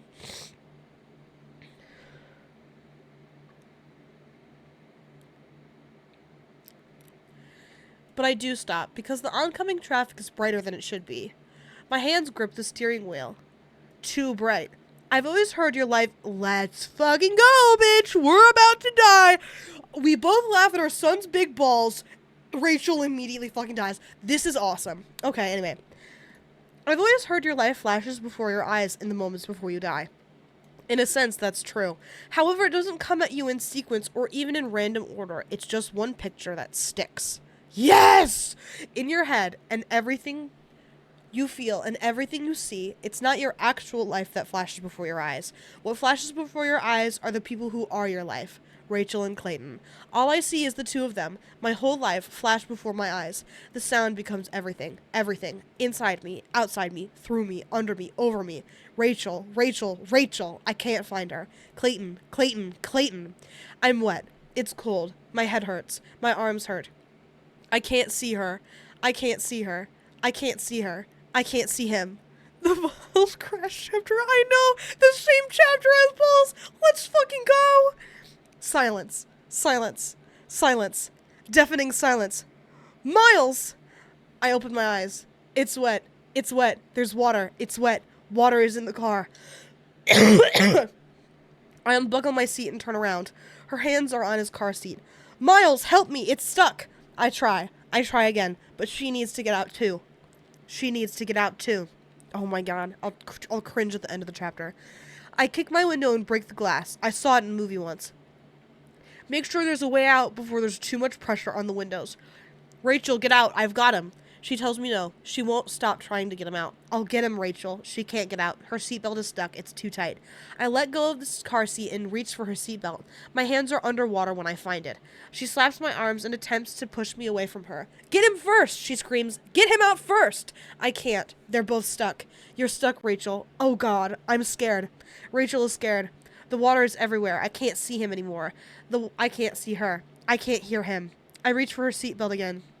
I get it off her. I grab her hands. Her window isn't broken. Mine is. I pull her forward. She's fighting me. She's fighting me. She stops fighting me. Fight me, Rachel. Fight me. Move. Someone is reaching in through my window. Give me her hand, I hear him yell. The water is coming through my window now. The entire back seat is water. Everything is water. I give him Rachel's hand. Oh my god. Shit, I might owe someone $20. Oh fuck. This is about to be fucked up. Okay. He helps me get her out. Everything is water. No! My $20! There's still a chance. There's still a chance. I try to find him. I can't breathe. I try to find him. I can't breathe. I try to save him. I want to be his hero. I can't breathe, so I just stop. Silence. Silence. Silence. Silence. Silence. Deafening scream!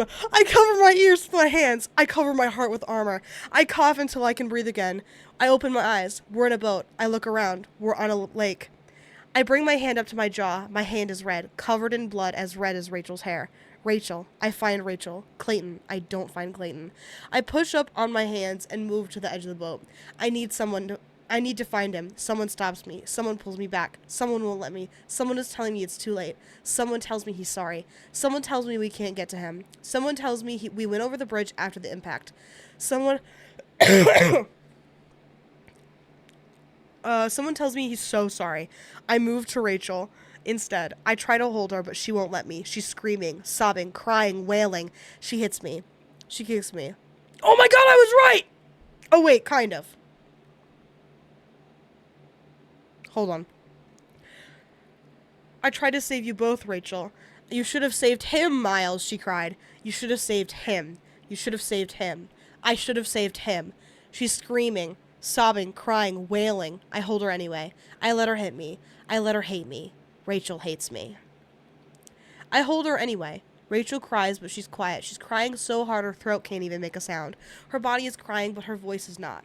Ruined, ruined, ruined. I cry with her. I cry and I cry and I cry and I cry and we cry and we cry and we cry. Ruined. The water is everything now. I look at Rachel, I only see water. I close my eyes, I only see water. I look up at the sky, I only see water. It hurts so much. I never knew a heart could hold the weight of the entire world. I don't make Rachel's life better anymore. I ruined you, Rachel. My family. Me and you and Clayton. Ruined. You can't love me after this, Rachel. Damn it! Rachel lived! That's so fucked up! There's still chapters. She could kill herself.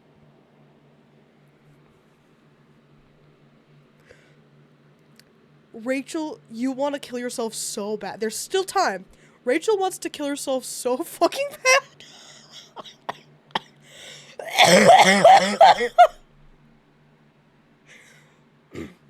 There's still time. There's still time for her to die. Okay? There's still a chance. But, despite this being when Rachel dies, formatting did go back to normal. So I'm going to count it. Because I didn't know Clayton existed. But dies is fairly similar to, like, they aren't in love anymore. So I feel like that was a good... I feel like that one counts. I'm going to cross it off. No, she needs to kill herself. I need my $20. Please. Please. Chapter 33. Tate. It honestly, so long as we speak to her at least once, I would like to speak to her. I would feel better about giving up $20 so long as we get to talk about Rachel. Talk to Rachel. My hands are on him, rubbing his back, touching his hair. No, I know. He's going to go to her. If that happens, I won't feel like shit. Auction Omega is out. I've been reading a slop in my free time. He's crying, and the only thing I can do is tell him never mind. I want to tell him to forget everything I said tonight. I want to do whatever I can to take his pain away from him, because whatever happened shouldn't matter. Whatever happened, no one deserves to feel the way he's feeling right now. I move his arms from his face, then slide onto his lap. I hold his face in my hands and tilt it to mine. He keeps his eyes closed. I don't have to know, Miles. His arms wrap around my back, and he buries his face against my chest. His labored breaths come faster as he tries to push back his emotions. My arms are wrapped around his head, and I kiss his hair, then trail kisses down the side of his head until he pulls back and looks up at me. No amount of armor in the world and no wall, no matter how thick, could hide the devastation in his eyes right now. It's so prominent, and there's so much of it. I have to hold my breath so I don't cry with him. What happened to you, Miles? I don't have to know, I whisper again, shaking my head. His hands move to the back of my head, and he presses his mouth to mine hard and painfully. He moves forward until my back is against the floor.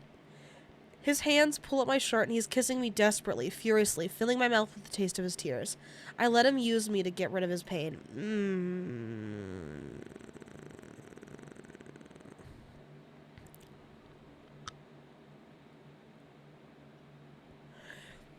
The death would have been impactful if not for the ball comment. You're probably right. It probably would have meant more. Oop, what? That was yours. You chat cringed. There we go.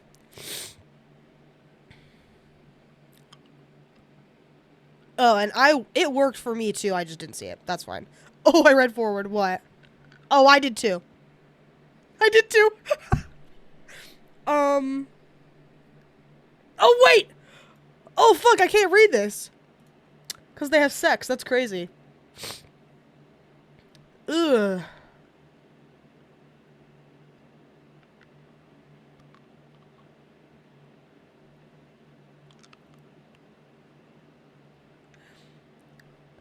Just finish, Miles? That's crazy. I'm skimming. Because I can't read sex. That's weird. Yes, I can. Let's be real.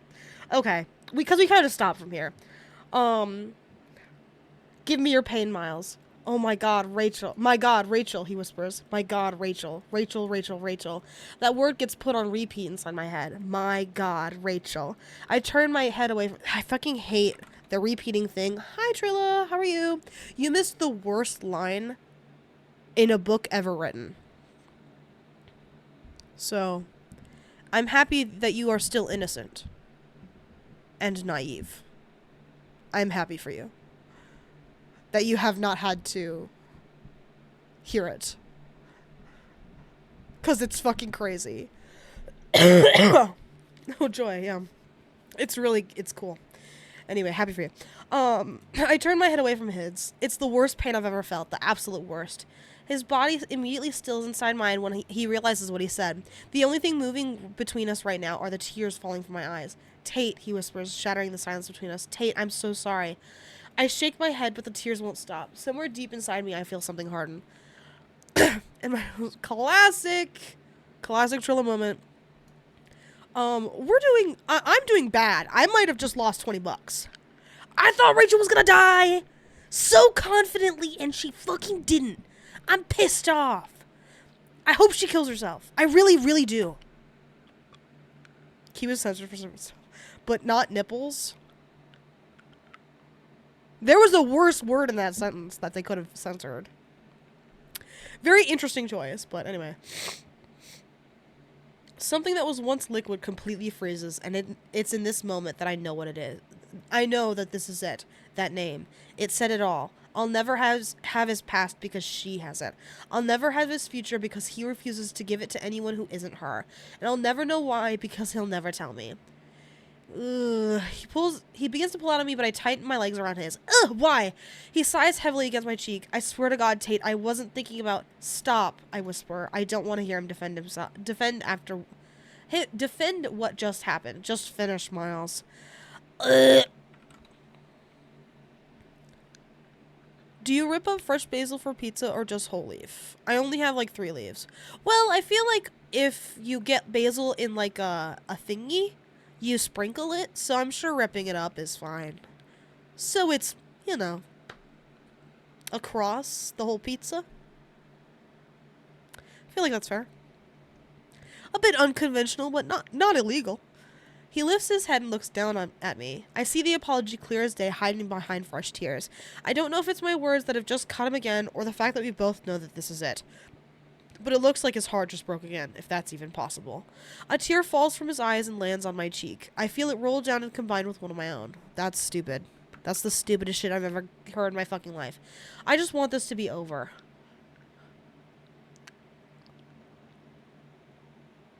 Okay, they fucking have sex. It's awesome, and I hate it. It sucks.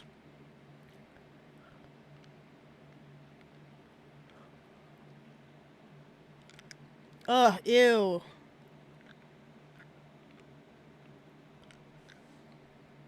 Ew. I open the door and walk out. We had to move on.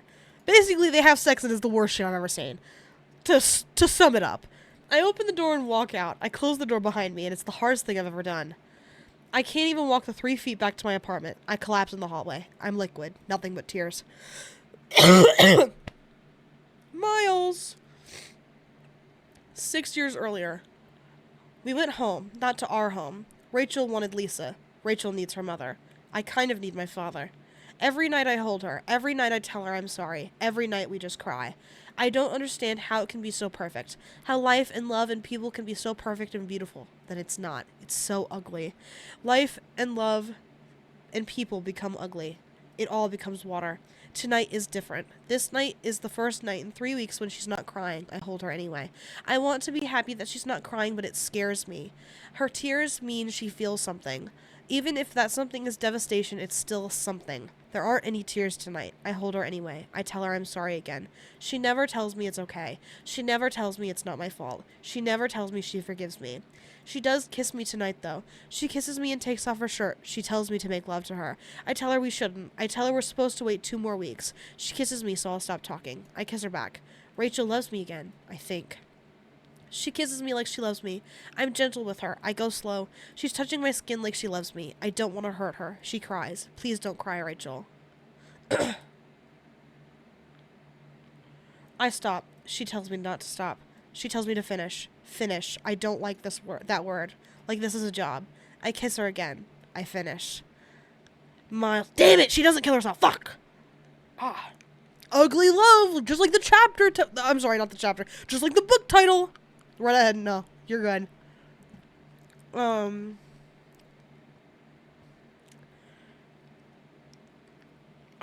Miles. Rachel wrote me a letter. I'm sorry. No, I can't do this. It hurts too much. No, no, no. My mother is taking me back to Phoenix. We're both staying there. It's all too complicated, even between the two of them now. Your father already knows. Clayton brings families together. Miles rips them apart. I tried to stay. I tried to love you. Every time I look at you, I see him. Everything is him.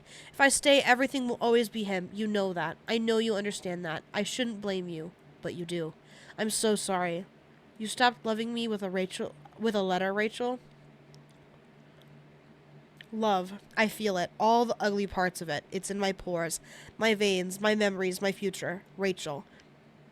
The difference between the ugly side of love and the beautiful side of love is that the beautiful side is much lighter. It makes you feel like you're floating. It lifts you up, carries you. The beautiful parts of love hold you above the rest of the world. They hold sorry about your $20. It's okay. I thought it was going to be a suicide note. This book keeps getting my hopes up. It's like, Rachel's going to die, and then she lives. Same with Corbin. Why is everyone alive? I'm pissed. My money. Fuck. This is why I'm never gambling again. The beautiful parts of the love hold you above the rest of the world. They hold you so high above all the bad stuff, and you just look down on everything else and think, wow, I'm so glad I'm up here. Sometimes the beautiful parts of love move back to Phoenix. The ugly parts of love are too heavy to move back to Phoenix. The ugly parts of love can't lift you up. They bring you down. I don't care that much. I would have wanted $20 from you. So I'm going to be fair. I'm going to be fair and give you $20. It's only just and reasonable. They hold you under, drown you. You look up and think, I wish I was up there, but you're not. Ugly love becomes you. Just like the title of the book. Consumes you, makes you hate it all. Makes you realize that all the beautiful parts aren't even worth it. I know you wanted it. That's fine. But I do. I do care, so. Without the beautiful, you'll never risk feeling this. You'll never risk feeling the ugly. So you give it up. You give it all up. You never want love again, no matter what kind it is. Because no type of love will ever be worth living through the ugly love again. I'll never let myself love anyone again, Rachel. Ever.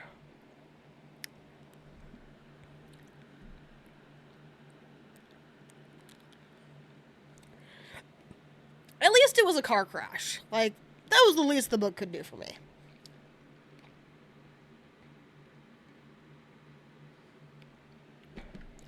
Chapter 35. Tate.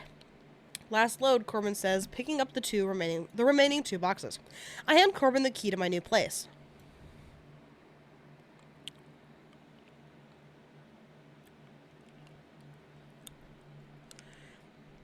I'll make one more walk. Oh. I was going to say, why are you giving your brother your extra key? Do not do that. Your brother is weird. I don't know if you recall, But he was weird. So maybe we think about that a little bit. I don't know. I'm just saying.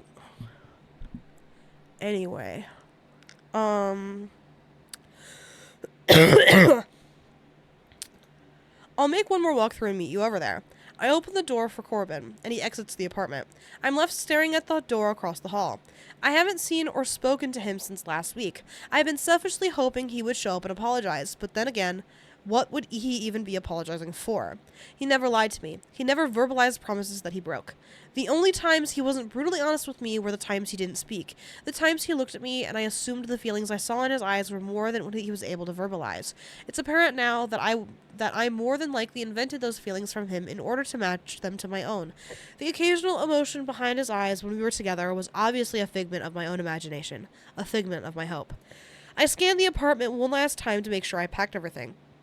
When I step outside and lock Corbin's door behind me, my movements are taken over by something I'm unfamiliar with. I can't tell if it's braveness or desperation, but my hand is balled into a fist, and that fist is knocking on his door. I tell myself that I'm free to escape to the elevator if 10 seconds pass and the door doesn't open. Unfortunately, it opens after 7.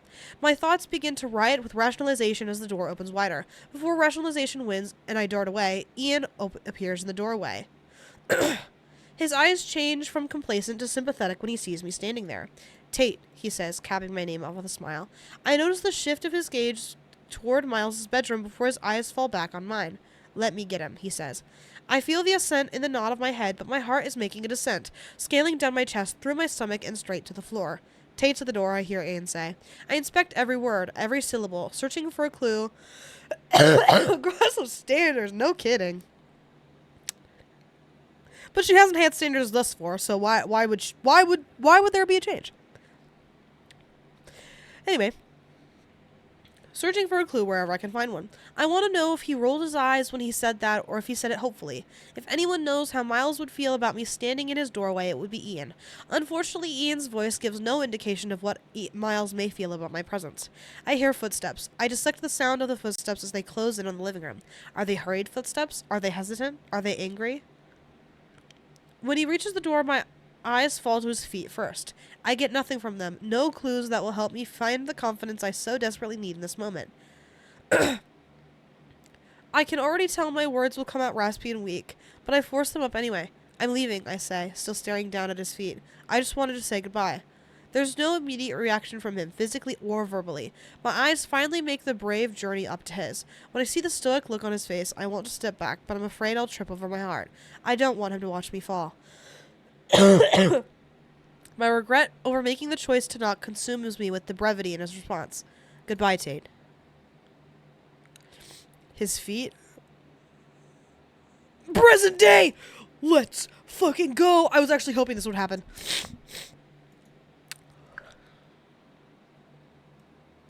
Alright, anyway. Chapter 36, Miles. Present day. Her eyes finally find the courage to meet mine, but I try not to see her. When I really look at her, it's too much. Every time I'm with her, her eyes and her mouth and her voice and her smile find every vulnerable spot on me to breach, to seize, to conquer. Every time I'm around her, I have to fight it, so I try not to see her with anything other than my eyes this time. She says she's here to say goodbye, but that's not why she's here, and she knows it. She's here because she fell in love with me, even though I told her not to. She's here because she still has hope that I can love her back. I want to, Tate. I want to love you so much it fucking hurts. I don't even recognize my own voice when I tell her goodbye. The lack of emotion behind my words could be misconstrued as hateful.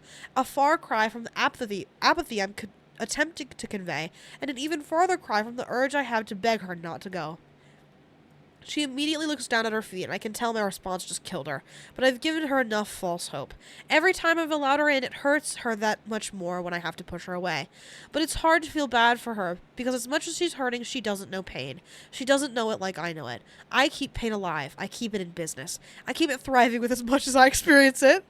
You are annoying, but all of that was also very funny, so I'll let it slide. She inhales, and then looks back up at me with slightly redder, glossier eyes. You deserve so much more than what you're allowing yourselves to have. She stands on the tips of her toes and places her hands on my shoulders, then presses her lips to my cheek. Goodbye, Miles. She turns and walks toward the elevator just as Corbin steps out to meet her. See her lift one of her hands to wipe away her tears. I watch her walk away. I shut my door, expecting to feel the slightest ripple of relief over the fact I was able to let her walk away. Instead, I'm only met with the only familiar sensation in my heart. The only familiar sensation in my heart is capable of feeling pain. Okay, Raven. So true. I did read that, didn't I? Ebony Darkness Raven Dementia Way or whatever. You're a goddamn idiot, Ian says from behind me. I turn around and he's sitting on the arm of the couch staring at me. Why are you not going after her right now? Because, Ian, I hate this feeling. I hate every feeling she invokes in me because it fills me with all the things I've spent the last 6 years avoiding. Why would I do that? I ask as I head toward my room. I pause with a knock at my front door. I expel a frustrated breath before turning back to the door, not wanting to have to turn her away for a second time. I hope Corbin kills him. I read ahead. I will, though. Even if I have to lay it out in terms that will hurt her even more, she needs to accept the fact that it's over. I let it go too far. Hell, I never should have allowed it to even begin, with us knowing it would more than likely end this way. I open the door, but find Corbin in my line of sight rather than Tate. I want to feel relieved by the fact that it's him standing here rather than her, but the fuming look on his face makes it impossible to feel relieved. Before I can react, his fist connects with my mouth! Let's fucking go! We did. I drank like 5 glasses of water. Water. So true.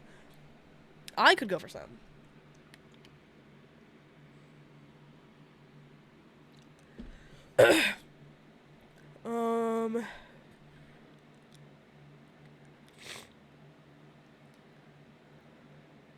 This disconnects with my mouth, and I stumble backward toward the couch. Ian breaks my fall, and I steady myself before turning to face the door again.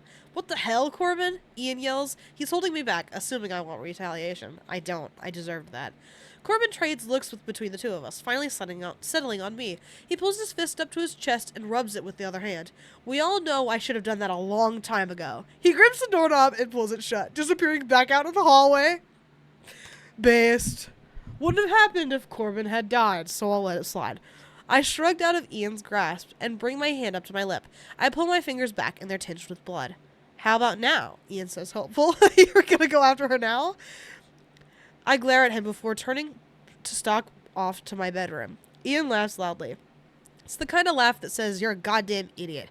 Only he already said that, so he's just kind of repeating himself. That was stupid. He follows me to my bedroom. I'm not really in the mood for this conversation. Good thing I know how to look at people without actually seeing them. I take a seat on my bed, and he walks into my room and leans against the door. I'm tired of this, Miles. 6 fucking years I've watched this zombie walk around in your place. He's gonna have no friends, Taro. I'm not a zombie, I say flatly. Zombies can't fly. Ian rolls his eyes, obviously not in the mood for jokes. Good thing, because I'm not really in the mood to make them. He continues to glare at me, so I pick up my phone and lie back on the bed in order to pretend he isn't there. She's the first thing to breathe life back into you since the night you drowned in that fucking lake. I'll hurt him. If he doesn't leave right this second, I'll fucking hurt him. Get out. No. I look at him. I see him. Get the hell out, Ian. He walks to my desk and pulls out the chair and sits in it. Fuck you, Miles, he says. I'm not finished. Get out! No! I stop fighting him. I get out and walk out myself. He follows me. Let me ask you one question, he says, trailing me into the living room. And then you'll get out? He nods. And then I'll get out. Fine. He regards me silently for a few moments. I patiently wait for his question so he can leave before I hurt him. What if someone told you they could erase that entire night from your memory, but in doing so, they also have to erase every single good thing? All the moments with Rachel, every word, every kiss, every I love you, every moment you had with your son, no matter how brief. The first moment you saw Rachel holding him, the first moment you held him, the first time you heard him cry or watched him sleep, all of it, gone, forever. If someone told you they could get rid of the ugly stuff, but you'd lose all the other stuff too, would you do it? He thinks he's asking me something I've never asked myself before. Miles is also gonna have no friends. Honestly, I think Ian is with Corbin on this one. Which is very funny to me. Does he think I don't sit and wonder about this stuff every day of my fucking life? I didn't say that right, but whatever. You get the idea. You didn't say I had to answer your question. You just said you could ask it. You can leave now. I'm the worst kind of person. You can't answer it, he says. You can't say yes. I also can't say no, I tell him. Congratulations, Ian. You stumped me. Goodbye. I begin to walk back to my room, but he says my name again. I stop and put my hands on my hips and drop my head. Why won't he stop with it already? It's been 6 damn years. He should know that night made me who I am now. He should know I'm not changing. If I would have asked you that a few months ago, you would have said yes before the question even left my mouth, he says. Your answer has always been yes. You would have given up anything not to have to relive that night again. I turn around, and he's heading toward the door. He opens it, then pauses and faces me again. If being with Tate for a few short months can make that pain bearable enough for you to answer with maybe, imagine what a lifetime with her could do for you. He closes the door. I close my eyes. Something happens, something inside of me. It's as if words have created an avalanche out of a glacier surrounding my heart. I feel chunks of hardened ice break off and fall next to all the other pieces that have detached since the moment I met Tate. I step off the elevator and walk over to the empty chair next to Kat. He doesn't even acknowledge my presence with eye contact. He's staring across the lobby toward the exit. You just let her go, he says, not even attempting to hide the disappointment in his voice. I don't respond. He pushes on the arms of his chair with his hands, repositioning himself. Some people, they grow wiser as they grow older. Unfortunately, most people just grow older. I love you, Cap. Can I get a sleigh? I also have to run an ad, so I'm going to do that really quick. I'm also going to snack. So I'll be right back. Everybody sit tight. During the ad.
Okay, I'm back now. I am running out of these Ricolas faster than the speed of fucking light.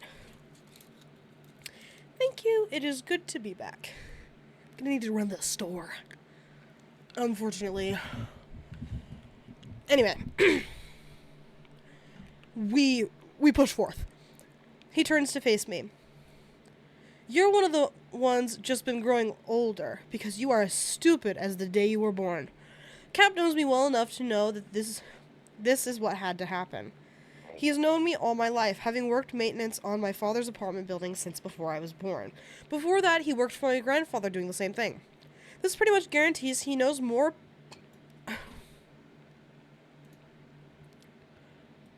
Ding, ding. I was fucking right. Cap was related to someone somehow. Whoosh. Correct prediction moment. Anyway. He knows more about me and my family than even I do. It had to happen, Cap, I say, excusing the fact that I had let the only girl who had been able to reach me in more than 6 years just walk away. Had to happen, huh, he grumbles. As long as I've known him, and as many nights as I've spent down here talking to him, he has never once given me an opinion about the decisions I've made for myself. He knows the life I chose after Rachel. He spouts off tidbits of wisdom here and there, but never his opinion. He's listened to me vent about the situation with Tate for months, and he always sits quietly, patiently hearing me out, but never giving me advice. That's what I like about him. I feel that's all about to change. Before you give me a lecture, Cap, I say, interrupting him before he has the chance to continue. You know she's better off. I turn and face him. You know she is. Cap chuckles, nodding his head. That's for damn sure. I look at him disbelievingly. Did he just agree with me? Are you saying I made the right choice? He's quiet for a second before blowing out a quick breath. His expression contorts as if his thoughts aren't something he necessarily wants to share. He relaxes into his chair and folds his arms loosely over his chest. I told myself to never get involved in your problems, boy, because in order for a man to give advice, he'd better know what the hell he's talking about. And Lord knows, in all my 80 years, I ain't never been through nothing like what you went through. I don't know the first thing about that, what that was like, and what that did to you. Just thinking about that night makes my guts hurt. So I know you feel it in your gut too, and your heart, and your bones, and your soul. I close my eyes, wishing I could close my ears instead. I don't want to hear this. None of the people in your life knows what it feels like to be you. Not me, not your father, not those friends of yours, not even Tate. There's only one person who feels what... Oh my god. They're gonna fucking talk to Rachel. God damn it. There's only one person who feels what you feel. Only one person who hurts like you hurt. Not me, not Hermione. Only one other parent to that baby boy who misses him the same way you do. My eyes are closed tightly now, and I'm doing all I can to respect his end of the conversation, but it's taking all I have not to get up and walk away. He has no right bringing Rachel into this conversation. Miles, he says quietly. Happy 9 to 5, everybody. I hope she yelled at him to get a grip, so true. There's determination in his voice, like he needs me to take him seriously. I always do. You believe you took away that girl's chance at happiness. Until you confront that past, you won't ever move forward. You're going to be reliving that day every single day until the day you die. Unless you go see for your own eyes that she's okay. Then maybe you'll see that it's okay for you to... be happy too. So true. Thank you for your happy 9 to 5s. They're appreciated as always. I lean forward and run my hands over my face. Then rest my elbows on my knees and look down. I watch as a single tear falls from my eye. Fucking goofball, and drops to the floor beneath my feet. And what happens if she's not okay? I whisper. Cap leans forward and clasps his hands between his knees. I turn and look at him, seeing tears in his eyes for the first time in the 24 years I've known him. Then I guess nothing changes. You can keep on feeling like you don't deserve a life for ruining hers. You can keep on avoiding everything that might make you feel again. He leans in toward me and lowers his voice. I know the thought of confronting your past terrifies you. It terrifies every man, but sometimes we don't do it for ourselves. We do it for the people we love more than ourselves. What the hell? A Rachel chapter? That's crazy. Chapter 37. Rachel. Brad, I yell. Someone's at the door. I grab a dish towel and dry my hands. Got it, he says, passing through the kitchen. I take a quick inventory of the kitchen to make sure there isn't anything my mother can consult. Counters are clean, floors are clean. Bring it on, Mom. Wait here, Brad says, whoever's at the door. Wait here? Brad wouldn't say that to my mother. Rachel, Brad says from the kitchen entryway. I turn around to face him and I immediately tense. The look on his face is one I rarely ever see. It's reserved for preparation, when he's about to tell me something I don't want to hear, or something he's afraid will hurt me. My immediate thoughts fall to my mother, and I'm gripped with worry. Brad, I whisper, what is it? I'm holding the counter next to me. The familiar fear washes over me that used to live and breathe inside me. But now it's something that only grips me on occasion. Like right now, when my husband is too afraid to tell me something he is not sure I want to hear. Someone's here to see you, he says. I don't know of anyone who could make Brad as concerned as he is right now. Who? He slowly walks toward me and cups my face in his hands when he reaches me. He looks into my eyes as if he's trying to brace me for a fall. It's Miles. I don't move. I don't fall, but Brad holds me up anyway. He wraps his arms around me and pulls me against his chest. Why is he here? My voice trembles. Brad shakes his head. I don't know. He pulls away and looks down on me. I'll ask him to leave if you need me to. I immediately shake my head. I wouldn't do that to him. Not if he came all the way to Phoenix. Not after almost 7 years. Do you need a few minutes? I can take him to the living room.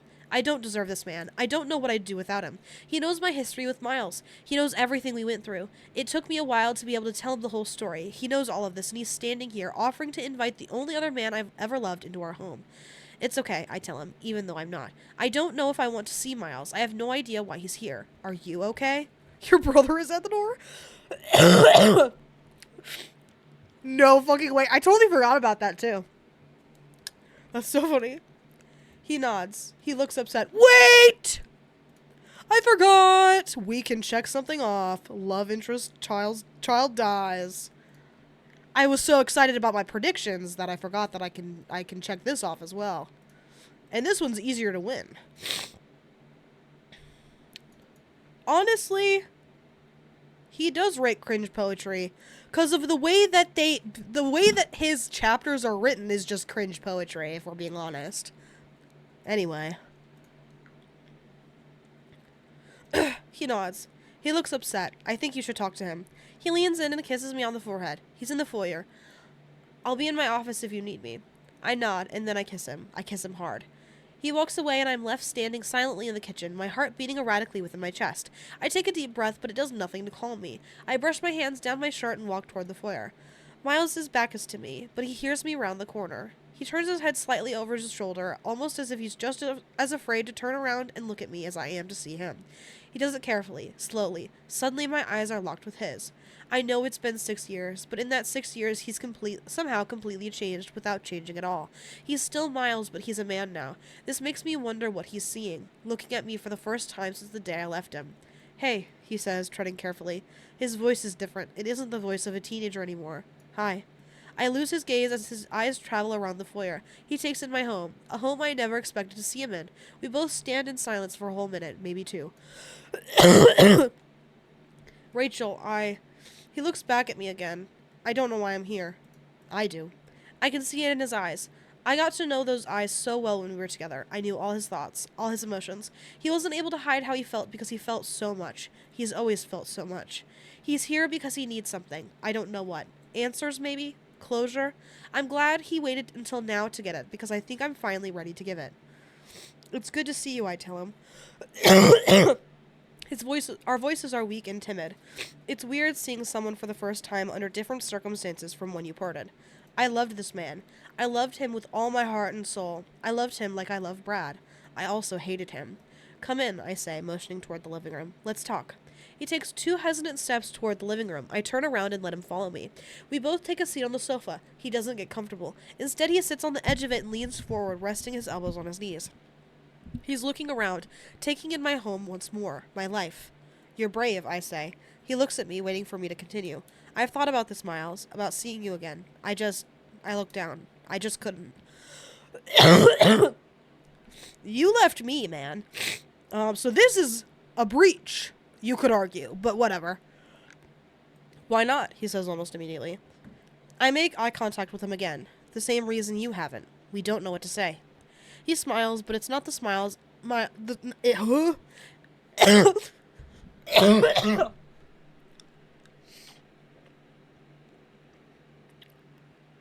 Oh boy.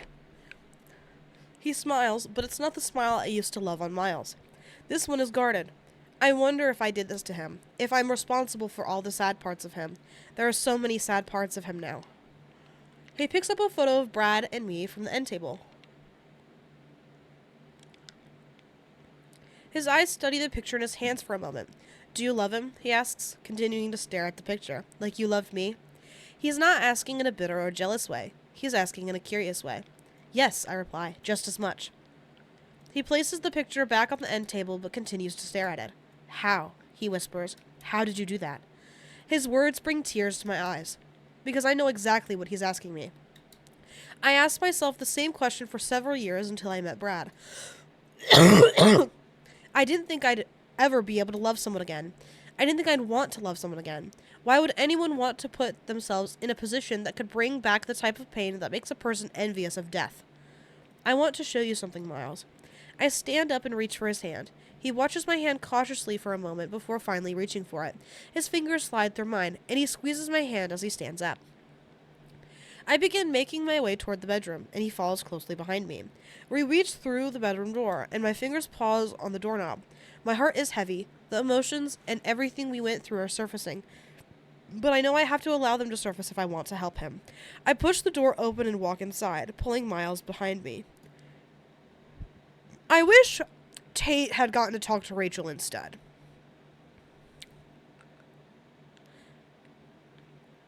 I think that would have been more interesting. Anyway, as soon as we're inside the room, I feel his fingers tighten around mine. Rachel, he whispers. His voice is a plea for me not to do this. I feel him try to pull back toward the door, but I don't let him. I make him walk to her crib with me. He's standing by my side, but I can feel him struggling because he doesn't want to be in here right now. He's squeezing my hands so tightly I can feel the hurt in his heart. He blows out a quick breath as he looks down on her.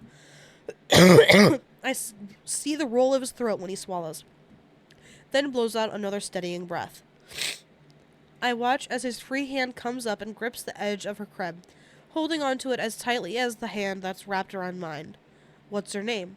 He whispers. Claire. His whole body reacts with my response. His shoulders immediately begin to shake. Oh, that's kind of fucked up. That was the name of that was the girl name that she was gonna use with him. That kind of gives me the ick. Yeah, this feels kind of fucked up. Ugh. And he tries to hold in his breath, but nothing can stop it. Nothing can stop him from feeling what he's feeling, so I just allow him to feel it. It wasn't really within your right to tell him he couldn't, but go off. He pulls his hand from mine and covers his mouth to conceal the quick rush of air released from his lungs. He turns and walks swiftly out of the room. I follow him just as fast, in time to see his back hit the hallway wall across the nursery. He slides to the floor and the tears begin to fall hard. He doesn't try to cover them. He pulls his hands through his hair and he leans his head back against the wall and looks up at me. He points to Claire's nursery and tries to speak, but it takes him several tries to get a sentence out. That's his sister, he finally says, blowing out an unsteady breath. Rachel, you gave him a sister. Lying would be the morally correct option in this situation. You could certainly argue that, yeah. Not showing him that you had a baby at all might have been a better move. Congrats on being an uncle! That's so funny. Unbelievably based.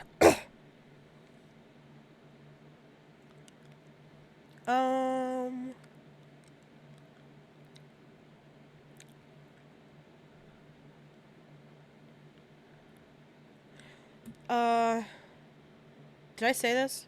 He finally says, blowing out an unsteady breath, Rachel, you gave him a sister. I sink to the floor next to him and wrap my arm around his shoulders, stroking his hair with my other hand. He presses his palms to his forehead and squeezes his eyes shut, crying quietly to himself. Miles, I don't even try to disguise the tears in my voice. Look at me. He leans his head back against the wall, but he can't look me in the eyes. I'm sorry I blamed you. You lost him too. I didn't know how else to deal with it back then. My words completely break him, and I'm consumed with guilt over allowing 6 years to pass without letting him hear those words. He leans over and wraps his arms tightly around me, pulling me against him. I let him hold me. He holds me for a long time, until all the apologies and forgiveness are absorbed, and it's just us again. No tears. I would be lying if I said I never think about what I did to him. I think about it every day. But I was 18 and devastated, and nothing mattered to me after that night. Nothing. I just wanted to forget, but every morning I woke up and didn't feel Clayton by my side, and I blamed Miles. I blamed him for saving me because I had no reason left to live. I also knew in my heart that Miles did what he could. I knew in my heart that it was never his fault, but at that point in my life, I wasn't capable of rational thought or even forgiveness. At that point in my life, I was convinced I wouldn't be capable of anything at all but feeling pain. Those feelings never wavered for more than 3 years, until the day I met Brad. I don't know who Miles has, but the familiar struggle in his eyes proves there's someone. I used to see the same struggle every time I looked in the mirror, unsure if I had it in me to love again. Do you love her? I ask him. What if I'm gay? What if I'm gay now? What would you do? I don't need to know her name. We're beyond that now. I know he isn't here because he's still in love with me. He's here because he doesn't know how to love at all. He sighs and rests his chin on top of my head. I'm scared I won't be able to. Miles kisses the top of my head and I close my eyes. I listen to his heart beating inside his chest, a heart he's claiming isn't capable of knowing how to love. But in actuality, it's a heart that loves too much. He loved so much and that one night took it away from us, changed our worlds, changed his heart. I used to cry all the time, I tell him. All the time. In the shower, in the car, in my bed. Every time I was alone, I would cry. For those first couple of years, my life was constant sadness, penetrated by nothing, not even good moments. I feel his arms wrapped tighter around me, silently telling me he knows. He knows exactly what I'm talking about. Then, when I met Brad, I found myself having these brief moments where my life wasn't sad every second of the day. I would go somewhere with him in a car, and I'd realize it was my first time in a car without crying at least one tear. The nights we would spend together were the only nights I wouldn't cry myself to sleep. For the first time, this impenetrable sadness that had become me was being broken by the brief, good moments I spent with Brad. I pause, needing a moment. I haven't had to think about this in a while, and the emotion and feelings are too fresh, too real.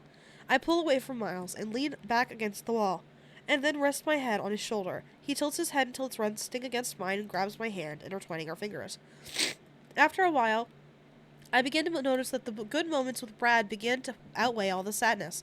The sadness that was my life became the moments, and my happiness with Brad became my life.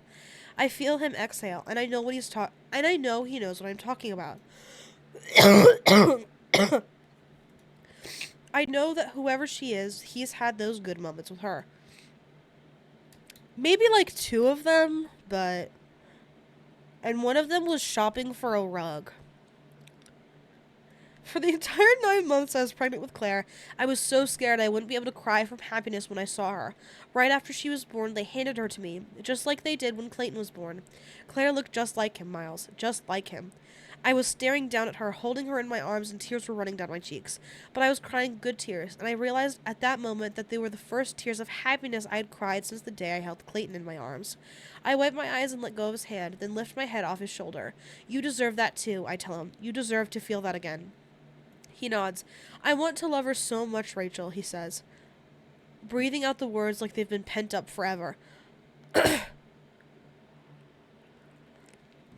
I want that with her so much. I'm just scared the rest of it will never go away. The pain will never go away, Miles, ever. But if you let yourself love her, you'll only feel it sometimes, instead of allowing it to consume your entire life. He wraps his arm around me and pulls my forehead against his lips. He kisses me long and hard before pulling back. He nods, letting me know that he understands what I'm trying to explain to him. You've got this, Miles, I say, repeating the same words he used to comfort me with. You've got this. He laughs, and it's as if I can feel some of the heaviness lift away from him. You know what I was most afraid of tonight? He asks. I was afraid that when I got here, you'd be just like me.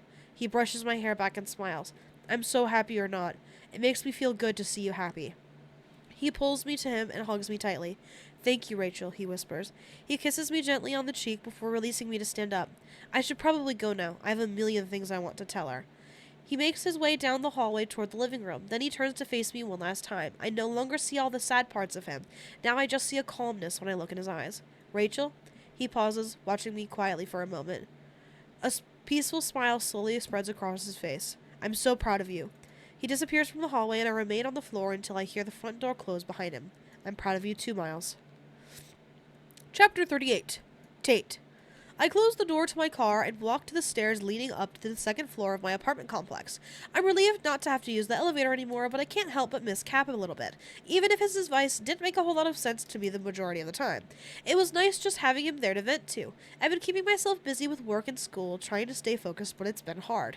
I've been in my new apartment for 2 weeks now, and even though I wish I were alone, I never am.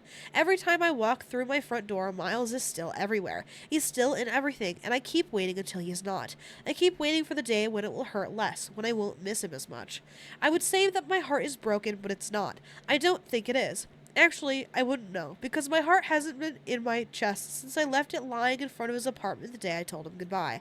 I tell myself to take it one day at a time, but it's so much easier said than done, especially when those days turn into nights and I have to lie in my bed alone listening to the silence. The silence was never so loud until I told Miles goodbye. I'm already dreading opening my apartment door, and I'm not even halfway up the stairwell yet. I can already tell this night isn't going to be any different from all the other nights since Miles. I reach the top of the stairs and turn left toward my apartment, but my feet stop working. My legs stop working. I can feel the thumping of a heart somewhere in my chest again for the first time in 2 weeks. Miles? He doesn't move. He's sitting on the floor in front of my apartment, propped up against the door.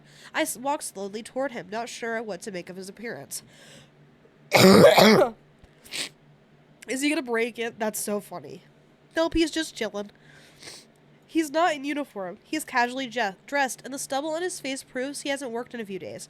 There's also what looks like a fresh bruise under his right eye. I'm scared to wake him up, because if he's as belligerent as he was the first time I met him, I don't want to deal with it. But once again, there's no way I can get around him and inside my apartment without waking him up. Just like when she first moved in, I was just thinking that. I'm not immune to a good circle ending, so kind of silly. I look up and inhale and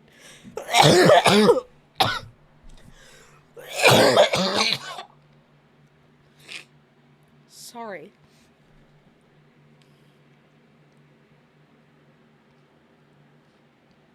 Ugh. That was a fun one. Anyway, cough drop is helping. Oh. Hold on.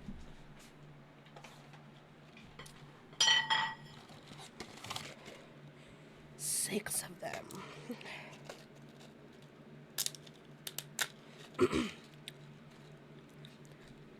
It did hurt, but I'm good.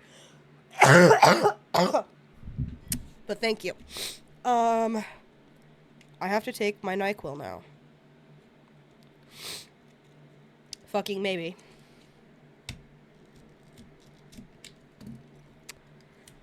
Why are pill packets so hard to open? Kids. Okay, never mind.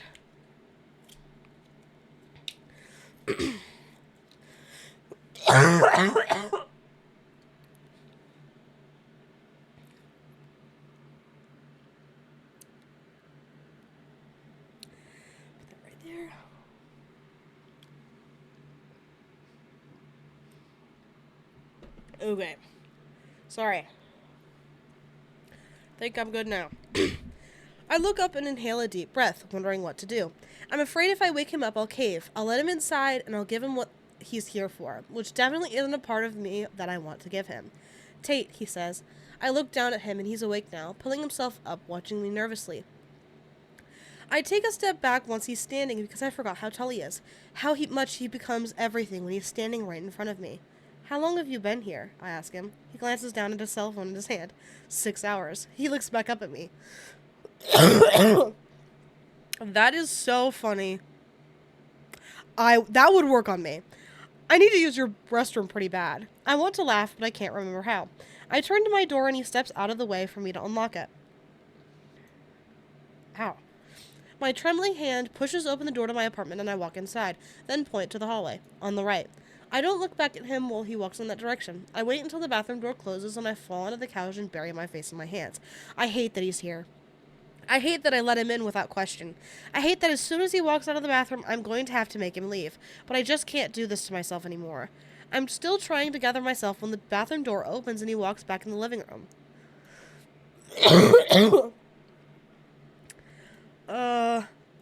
I look up at him and I can't look away. Something is different. He's different. The smile on his face, the peacefulness in his eyes, the way he carries himself like he's floating. It's only been 2 weeks, but he looks so different. He takes a seat on the couch and doesn't even bother putting space between us. He sits right next to me and leans into me. So I close my eyes and wait for whatever words he's about to say that will hurt me again. That's all he knows how to do. Tate, he whispers, I miss you. Whoa. I was absolutely not expecting to hear those 3 words, but they just became my new favorite words. I and miss and you. Ugh. Okay. This tiny cough drop isn't working anymore. Very attractive. Very cool.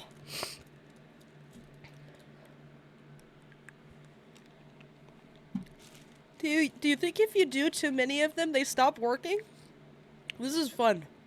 Anyway, say it again, Miles. I missed you, Tate, he says immediately. So much. And it's not the first time. I've missed you every single day we weren't together since the moment I met you. He wraps his arm around my shoulder and pulls me to him. I go. I fall to his chest and grab hold of his shirt, squeezing my eyes shut when I feel his lips press against the top of my head. Look at me, he says softly, pulling me into his lap to face him. I do. I look at him. I actually see him this time. There's no guard up. There's no invisible wall blocking me from learning and exploring everything about him. He's allowing me to see him this time. One time I see so hard it cleared my throat. I wish. That would be nice. Into his lap. Onto. It says onto. I might have just read it bad. Sorry.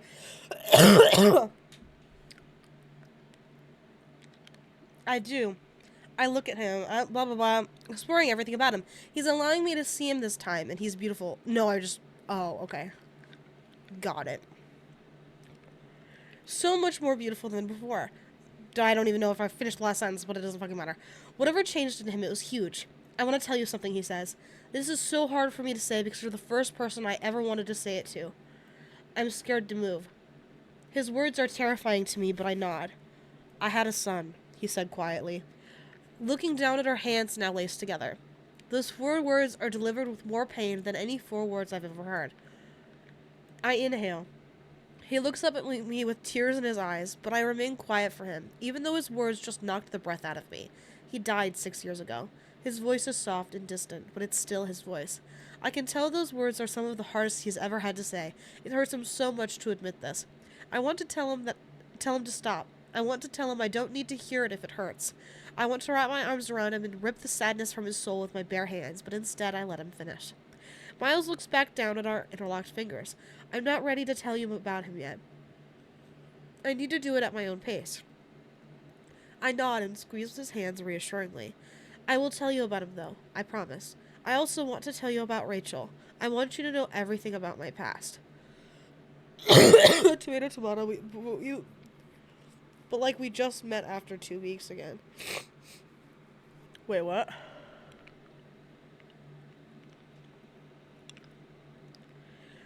I don't even know if he's finished, but I lean forward and press my lips to his. He pulls me against him so tightly and pushes back against my mouth so hard it's as if he's telling me he's sorry without using words. Tate, he whispers against my mouth. I can feel him smiling. I'm not finished. He lifts me and adjusts me next to him on the couch. His thumb circles my shoulder as he looks down at his lap, forming whatever words he's needing to say to me. I was born and raised in a small suburb outside of San Francisco, he says, bringing his eyes back up to mine. I'm an only child. I don't really have any favorite foods because I like almost everything. I've wanted to be a pilot for as long as I can remember. My mother passed away from cancer when I was 17. My father has been married for about a year to a woman who works for him. No way.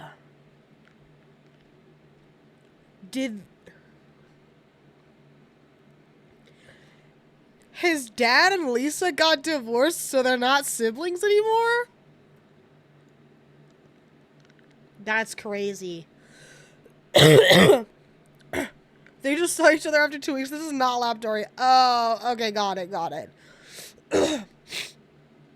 Well, if someone waits 6 hours, for me outside my apartment,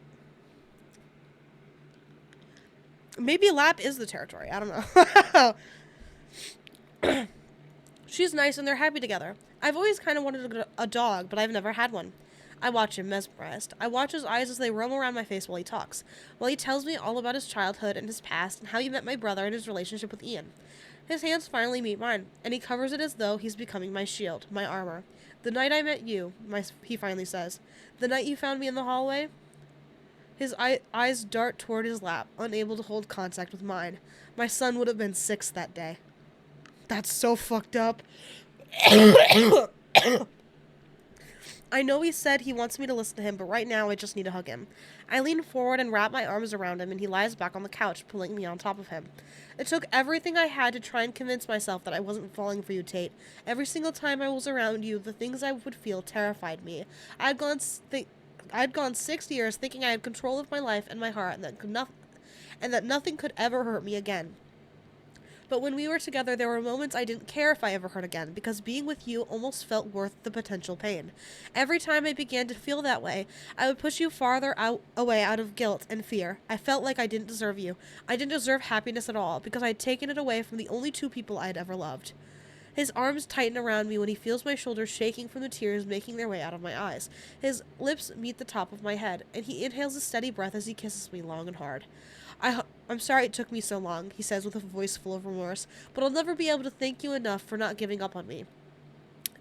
She should have, but I'll let it slide. You saw something in me that gave you hope in us, and you didn't give up on that. And Tate, that means more to me than anything anyone's ever done. His hands meet my cheeks, and he lifts me away from his chest so he can see me face to face. It may be a small piece at a time, but my past my past is yours now. All of it.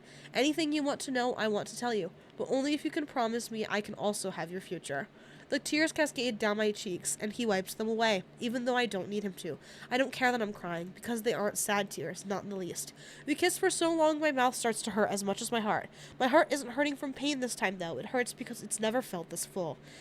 I trace my fingers across the scar on his jaw, knowing he'll eventually tell me how he got it. I also touch the tender area beneath his eye, relieved I can finally ask questions without being scared I'll upset him. What happened to your eye? He laughs. Oh, shit. Scroll back up! Thank you. Where was I? Oh, he laughs and let his head fall back against the couch. I had to ask Corbin for your address. He gave it to me, but it took a lot of convincing. I immediately lean forward and gently kiss his eye. I can't believe he hit you. Not the first time, he admits, but I'm pretty sure it'll be the last. I think he's finally okay with us being together after I agreed to a few of his rules. This makes me nervous. What rules? Well, for one, I'm not allowed to break your heart, he says. Second, I'm also not allowed to break your damn heart. And last, I'm not allowed to fucking break your damn heart. That was the stupidest shit I've ever heard. Had a cringe queued up. There you fucking go. I can't contain my laughter, because that sounds exactly like something Corbin would say to him. Miles laughs with me, and we take each other in for several quiet moments. I can see everything in his eyes now, every single emotion. Miles, I say with a smile. You're looking at me like you fell in love with me.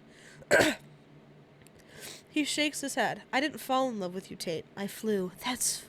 Oh my god, shut the fuck up. That was so bad. Thank God it was really boring for a minute there, and now we are cringe. Thank God. He pulls me back to him and gives me the only part of himself that he's ever been able to give me until now. His heart. Another cringe. That was worse than the balls line. It was getting there. I wouldn't say it was worse, because the balls line was pretty fucking crazy. And then they killed the poor kid. You laughed at his giant balls, and then he dies.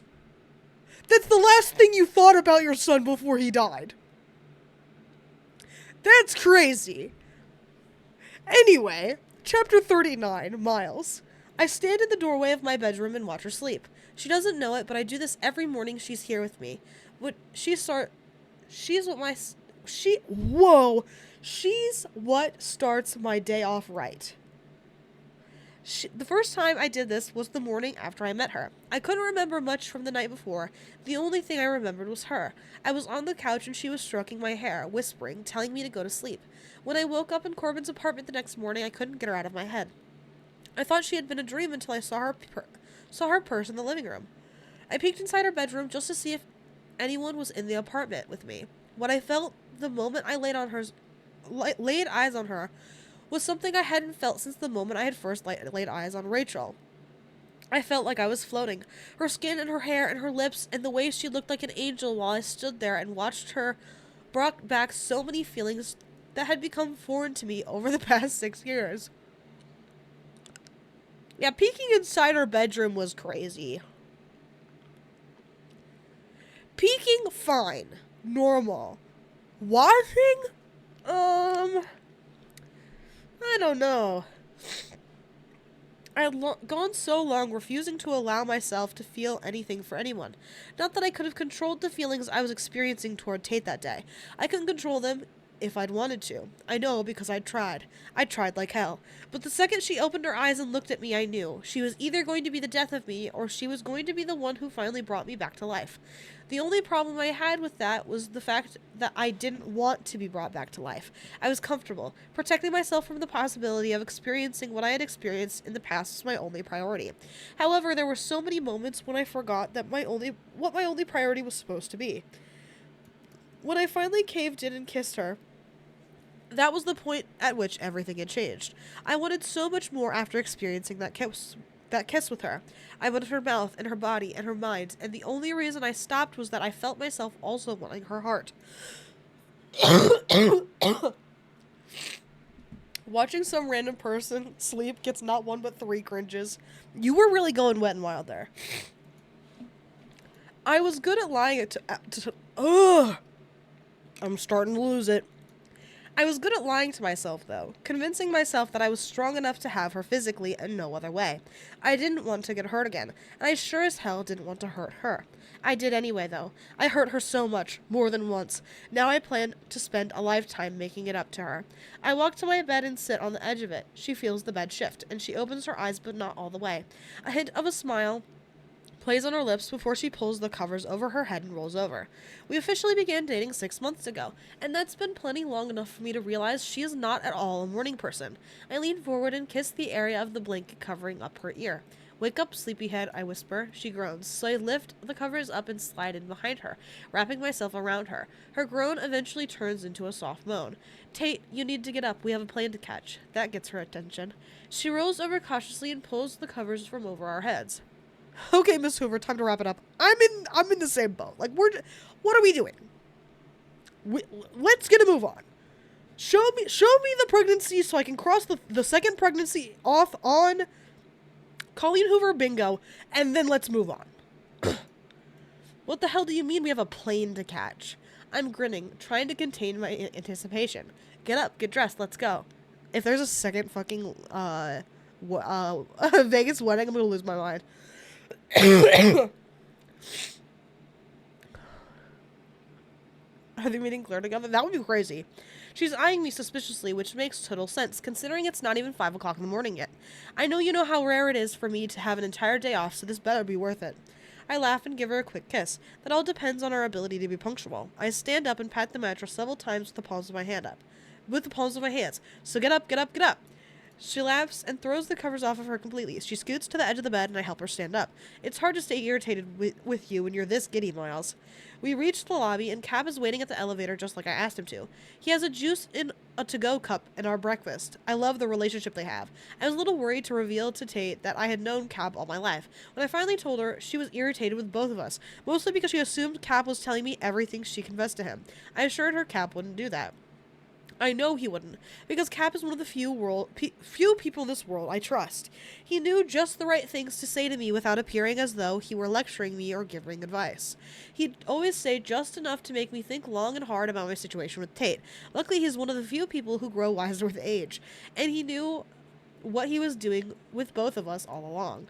Morning, Tate, he says to her, grinning from ear to ear. He holds out his arm for her to take, and she looks back and forth between us. What's going on? She asks Cap as he begins to walk her toward the lobby exit. He smiles. The boy is about to take me on my first ever ride in an airplane. I wanted you to come along too. She tells him that she doesn't believe this is his first time in an airplane. It's true, he says. Just because I have the moniker don't mean I have ever been on a real plane. The look of appreciation she shoots me over her shoulder is enough to declare this day one of my favorites, and it's not even daylight yet. You okay back there, Cap? I say into the headset. He's seated right behind Tate, staring out his window. He gives me a thumbs up, but he doesn't take his eyes off the window. The sun hasn't even broken through the clouds yet, and there's not very much to see at this point. We've only been in the plane 10 minutes, but I'm pretty sure he's just as fascinated and mesmerized as I hoped he would be. I return my attention to the controls until I reach the optimal altitude. Then I mute Cap's headset. I glance at Tate, and she's staring at me, watching me with an appreciative smile spread across her lips. Want to know why we're here? I ask her. She glances over her shoulder at Cap, then looks back at me. Because he's never done this before. I shake my head, timing it just right. Remember the day we were driving back from your parents' house after Thanksgiving? She nods, but her eyes are curious now. Oh, a mini plane? I think so. She certainly didn't fucking describe it that way, but whatever. You asked what it was like to experience the sunrise from up here. It's not something that can be described, Tate. I point out her window. You just have to experience it for yourself. She immediately turns and looks out her window. Her palms press against the glass, and for 5 minutes straight she doesn't move a muscle. She watches it the entire time, and I don't know how, but I fall even more in love with her in this moment. When the sun has broken through the clouds and the airplane is completely filled with sunlight, she turns back to face me. Her eyes are filled with tears, and she doesn't speak a word. She just reaches for my hand and holds it. Oh my god, this book is so goddamn annoying. There wasn't even anything, particularly cringe there. I'm just annoyed that we're still fucking going. Wait here, I tell her. I want to help Cap out first. A driver is taking him back to the apartment, because you and I are going to breakfast after this. She tells Cap goodbye and waits patiently in the plane. I thought Cap brought us breakfast, but go off. As I help him down the stairs, he reaches into his pocket, and hands me the boxes. Then flashes me one of his approving smiles. I shove the boxes into the pocket of my jacket and turn back toward the steps. Hey, boy, Cap yells right before climbing into the car. I pause and turn around to face him. He looks at the plane behind me. Thank you, he says, waving his hand down the length of the plane. For this. I nod, but he disappears inside the vehicle before I can tell him thank you in return. I climb back up the steps and into the plane. She's unbuckling her safety belt, getting prepared to exit the plane, but I slide back into my seat. She smiles at me warmly. You're incredible, Miles Mickle Archer, and I have to say you look pretty damn hot flying an airplane. We should do this more often. She gives me a quick peck on the mouth and begins to get up out of her seat. I push her back down. We're not finished, I say, turning and facing her full on. I take her hands in mine and look down at them, inhaling slowly, preparing to say everything she deserves to hear. That day you asked me about watching the sunrise, I look her in the eyes again. I need to thank you for that. It was the first moment in more than 6 years I felt like I wanted to love someone again. She blows out a quick breath with her smile and pulls... She blows out a quick breath with her smile. Okay. And pulls at her bottom lip to try and hide it. I lift a hand to her face and pull her lip out from beneath her teeth with the pressure of my thumb. I told you not to do that. I love your smile almost as much as I love you. I lean toward her to kiss her again. Lean forward to kiss her again, excuse me. But I keep my eyes open so I can make sure that I'm retrieving the black box first. When I have it in my hand, I stop kissing her and pull away. Her eyes fall to the box. For a second, I thought we were like the black box in a plane. I was like, why are you holding that? Where did you get that? But it wasn't. It was a regular marriage proposal black box, so that's good, I guess. Her eyes fall to the box and immediately grow wide, moving back and forth between the box and my face. Her hand comes up to her mouth and she covers her gasp. Miles, she says, continuing to trade glances between me and the box in my hands. I cut her off. It's not what you think, I say, immediately opening the box to reveal the key. It's kind of not what you think, I hesitantly add. Her eyes are wide and hopeful. It's been 6 months. I know. I hate this shit so bad. Mormon core. Her eyes are wide and hopeful, and I'm relieved by her reaction. I can tell by her smile that she wants this. I pull the key out and flip her hand over, then place it in her palm. She stares at the key for several seconds and looks back up at me. Tate, I say, looking at her with hope. Will you move in with me? Okay. She looks down at the key one more time, then says 2 words that bring an immediate smile to my face. Hell and yes. Shut the fuck up. Just say she says hell yes. I'll kill you. I lean forward and kiss her. Our legs and arms and mouths become two pieces of a puzzle fitting together effortlessly. She winds up in my lap, straddling me in the cockpit of the airplane. It's cramped and tight. It's perfect. I'm not a very good cook, though, she warns, and you do laundry way better than I do. I just throw all the whites and the colors together. And I'm not very nice in the morning. She's holding my face, spouting off every warning she can, as if I don't know what I'm getting myself into. Listen, Tate, I tell her, I want your mess. I want your clothes on my bedroom floor. I want your toothbrush in my bathroom. I want your shoes in my closet. I want your mediocre leftovers in my fridge. She laughs at that. Oh, and I almost forgot, I say, pulling the other box from my pocket. I hold it up between us and open it, revealing the ring. I also want you in my future. Forever. Her mouth is open in shock. Okay. I thought it was going to be like some... so the key to my heart, that would have been dumb. And also, proposing directly after this? Just propose regular.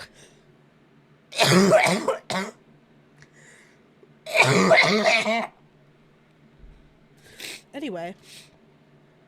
Sorry, bug.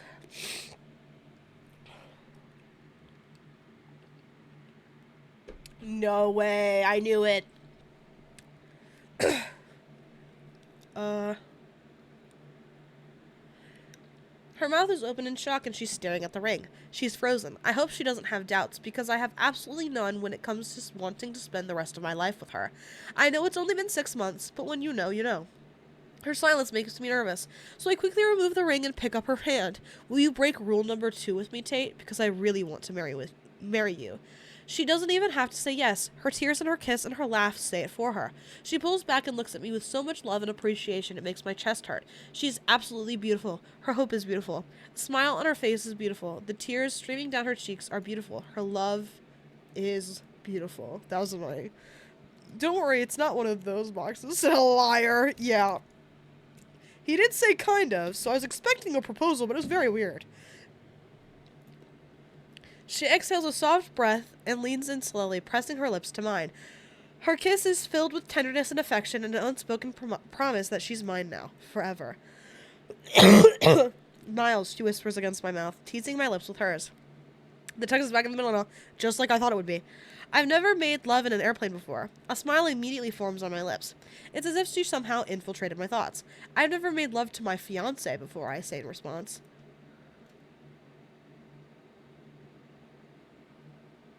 Haven't you, though?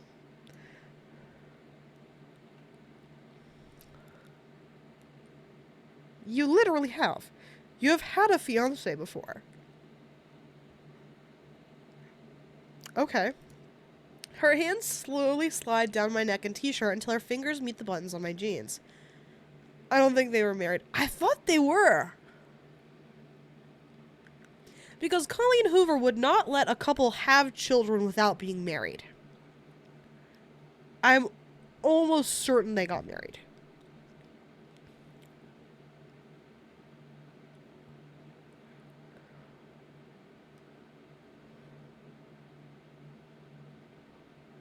And we found out that last week, so this is bad that I don't remember. Well, I think we need to rectify that, she says, ending her sentence with a kiss. When her mouth meets mine again, it's as if every last piece of my armor disintegrates and every last piece of ice surrounding the glacier that was my heart melts and evaporates. Whoever coined the phrase, I love you to death, obviously never experienced the kind of love Tate and I share. If that were the case, the phrase would be, I love you to life. Because that's exactly what Tate did. She loved me back to life. The end. Epilogue! Okay, based. The parents had a Vegas wedding. Right. But I'm pretty sure, hold on.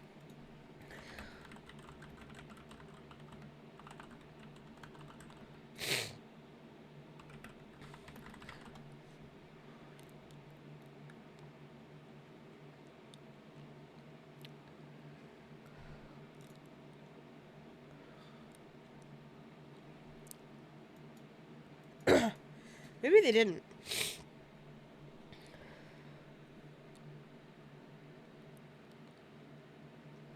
Crazy. Anyway. I think back to the day I married her. It was one of the best days of my life. I remember standing next to Ian and Corbin at the end of the aisle. We were waiting for her to walk through the doors when Corbin leaned over and whispered something to me. He said, "You're the only one who could have ever met my standards for her, Miles. I'm happy it's you." I was happy it was me, too. That was more than 2 years ago, and every day since then I've somehow fallen in love with her a little bit more. Or flew, rather. I didn't cry the day I married her, though. Her tears were falling, falling, falling that day, but mine weren't. I was convinced they never would, not in the way I wished they could.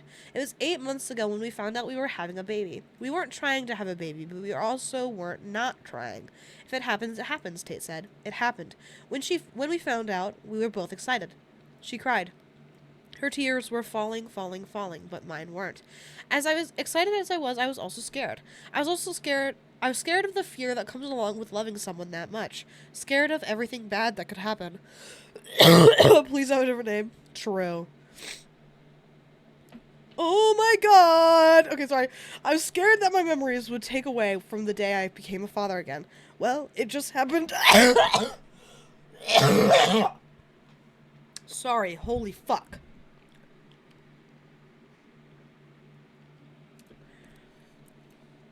Well, it happened. Just happened, and I'm still scared. Terrified. It's a girl, the doctor says. A girl. We just had a baby girl. I just became a father again. Tate just became a mother. Feel something, Miles.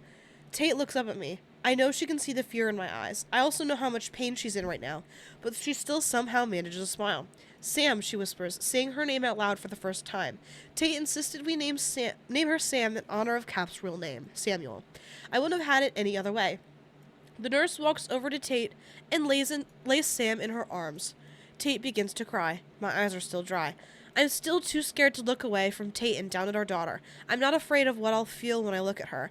I'm afraid of what I won't feel. I'm terrified my past experiences have ruined my ability, and I Sam is so normal. However, this is the second time we've named a girl after a man.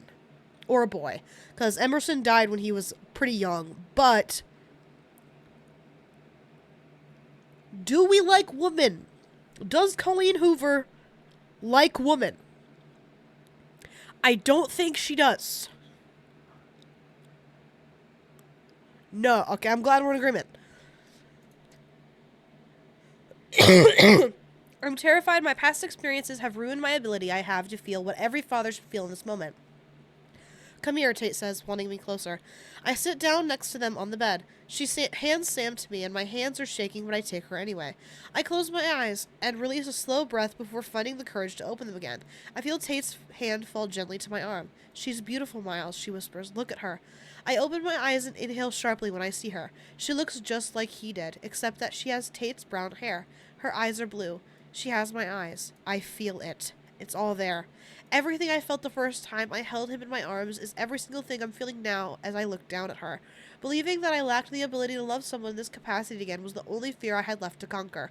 One look at Sam, and she just helped me conquer that fear. She's already my hero, and she's only 2 minutes old. She's so beautiful, Tate, I whisper. So beautiful. My voice cracks. My face is covered in tears. Falling, falling, falling. For the first time since the moment I held Clayton in my arms, I'm crying tears of joy. Rachel was right. The pain will always be there. So will the fear. But the pain and fear are no longer my life. They're only moments. Moments that are constantly overshadowed by every minute I spend with Tate.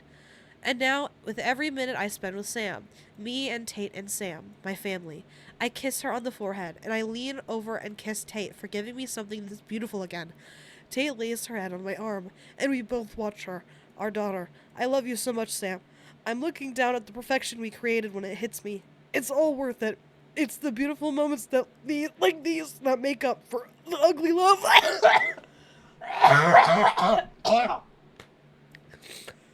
Whew. 2 minutes old.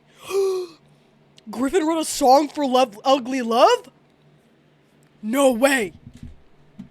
We're listening to it right now. You're a song? Please. Crack that shit open.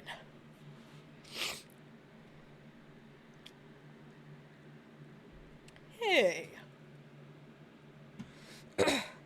Where's my song?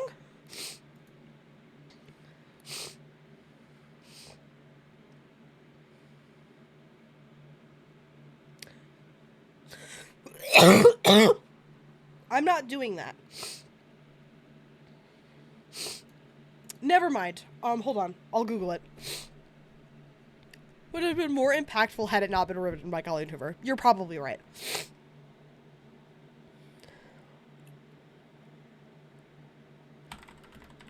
Song. Yes! Yes! We're listening!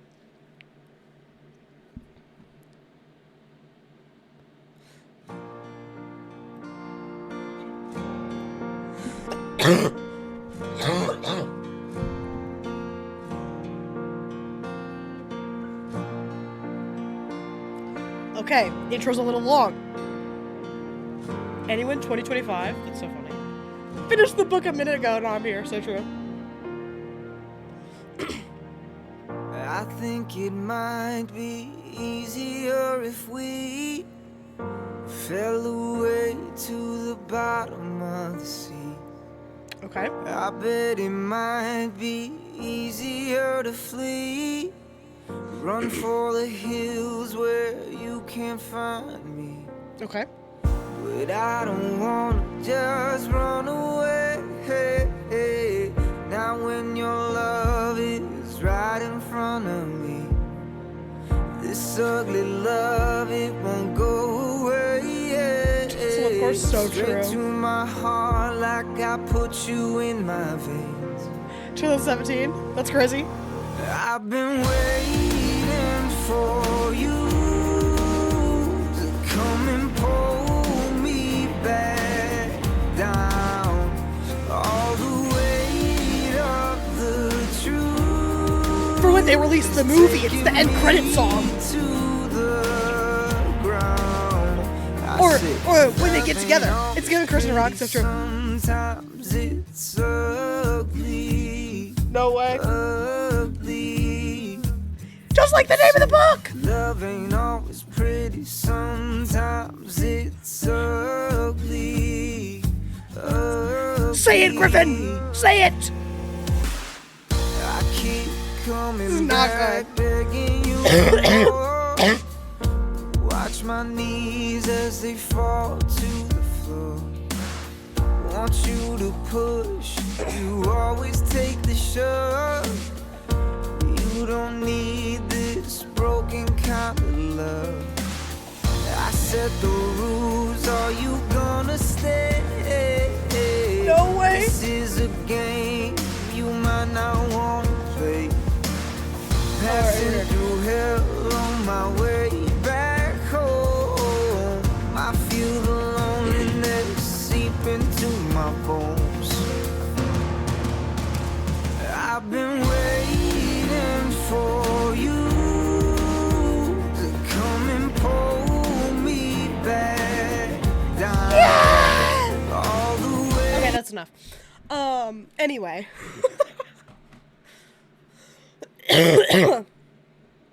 So our cringe counter came out to well, I'm gonna add a cringe because a song was written for it. And that's the stupidest shit I've ever heard in my life.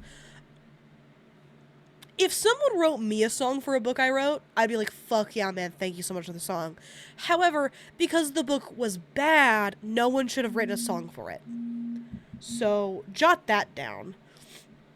That's one. The biggest one. One over chat cringe. You guys gotta keep up with me, man. Okay. Oh my god. Confess could be huge.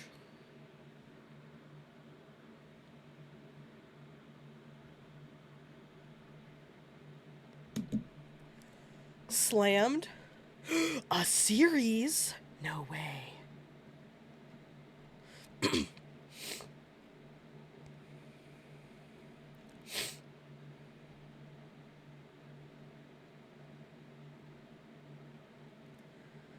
Six? Girl with a strange name and an even stranger personality. This one looks like it eats, I fear.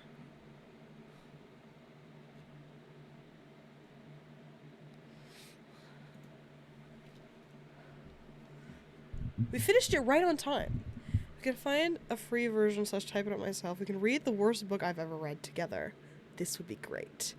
What's it called? I could probably find one right now. Well, I don't want to get too cocky or anything. Could be a niche book. I don't know. I don't know what you get up to in your free time.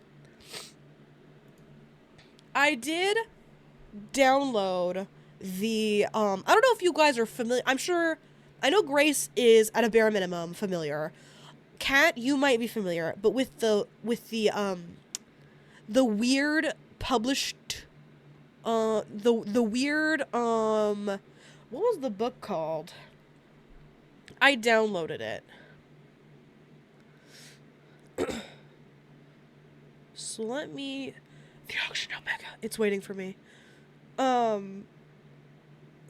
Shit. Google Books. Playbooks, excuse me. There was like a whole TikTok drama or some shit. The Age of Scorpius. I found it. And downloaded it. But the perfect way. Oh, right. I think I wrote that down.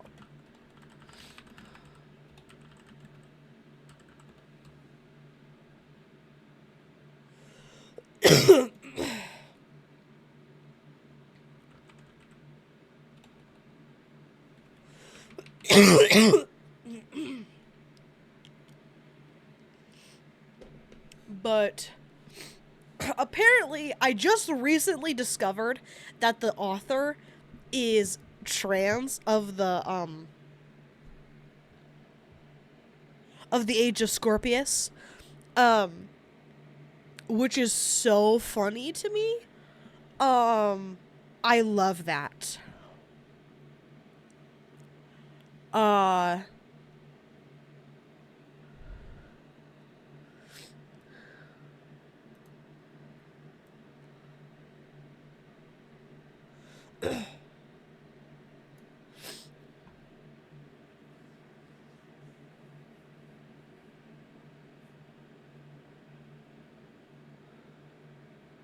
We only got one bingo.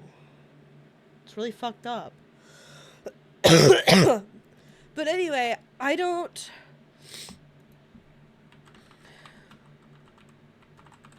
know that it's a good idea to read that one because they like unreleased the book kind of.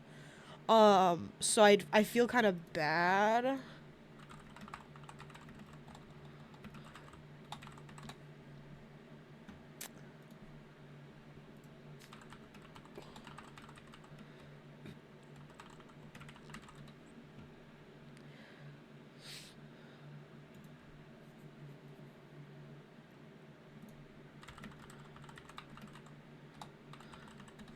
No fucking way.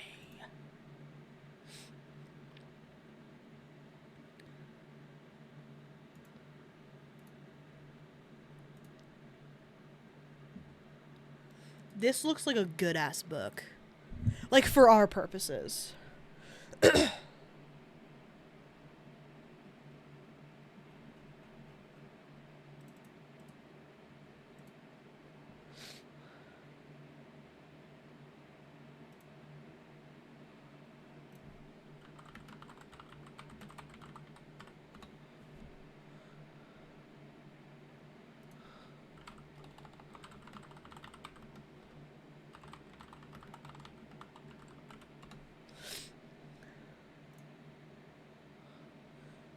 I can follow along at home. I saw the books that my curse to bear. Books, plural?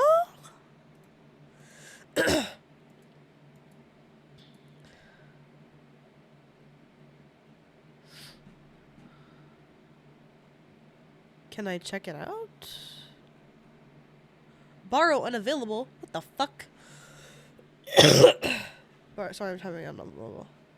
Oh, okay. Okay. Read any book. Oh, no.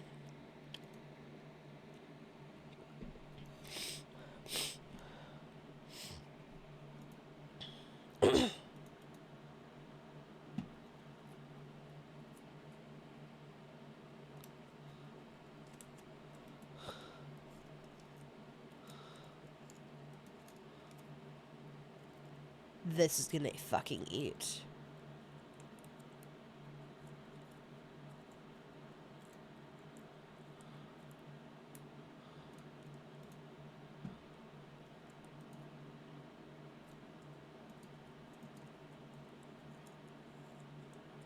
I don't know that I trust that.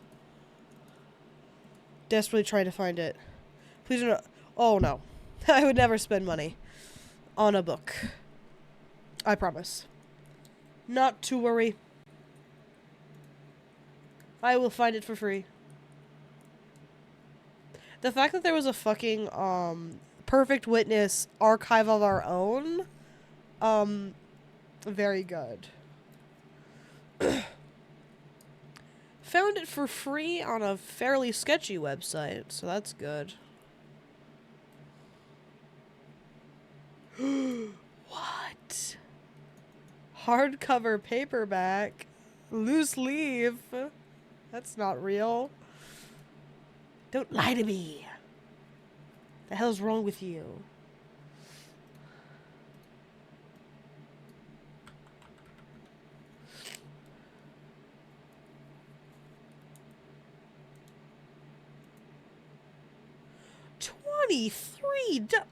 Hell no. Worst comes to worst, I type it all out on a Google Doc. So true. That would be so brave of you. Realistically, what I could do, hold on. I could get the physical book copy. We would just have to finish it a lot quicker than we normally do.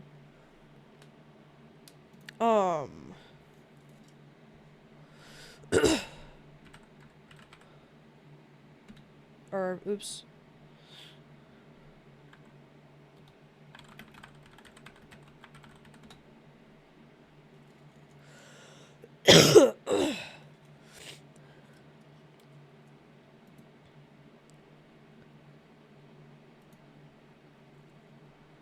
Okay.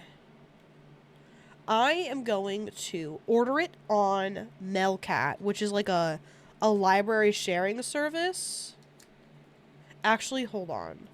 Let me see if I can get it at a regular ass library. 'Cause then I'll be able to like recheck it out a lot easier than you can on Melcat.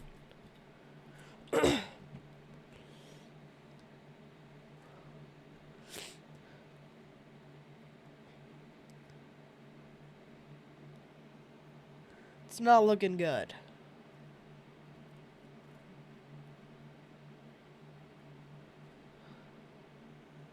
It's not on my Libby. Nah. What the fuck? Oh, maybe it's on mine. That's a good idea. I forgot.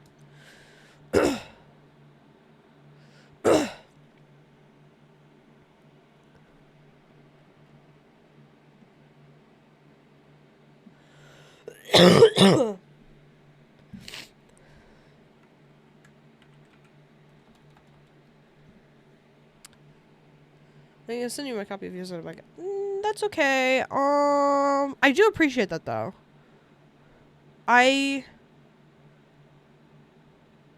The perfect witness.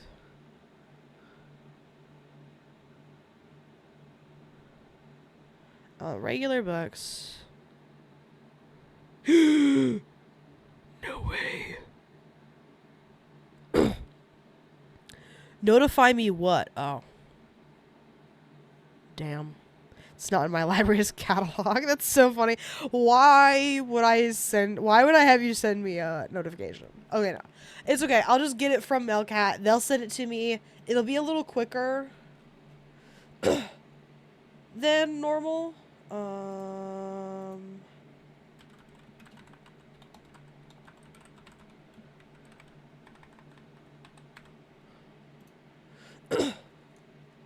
Choose pickup location. Perfect. So that's getting shipped my way. I think I've had it for about a month before, through Melcat. Why is the audiobook CD? Why? That's so funny. What a terrible thing to have. Okay, perfect. I was literally worried about what we were gonna do next week. So crossing fingers, if it gets here, we should be able to, Uh,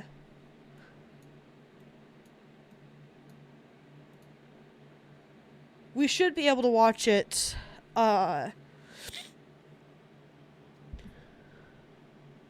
Read it. Excuse me. We should be able to read it within the month. That would be that big of a deal. Crossing fingers, it gets there. I do. I work there at the place. I'll be getting it. I'll be having them send it to. So not a huge deal. And honestly, I can just pick, like, as soon as it gets there, I can just pick it up. You know what I mean? So, we're all set for next week.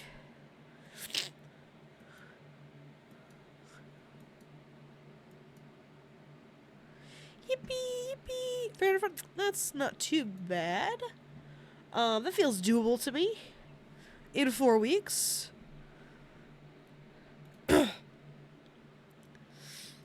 Gotta save my Colleen Hoover bingo. Okay.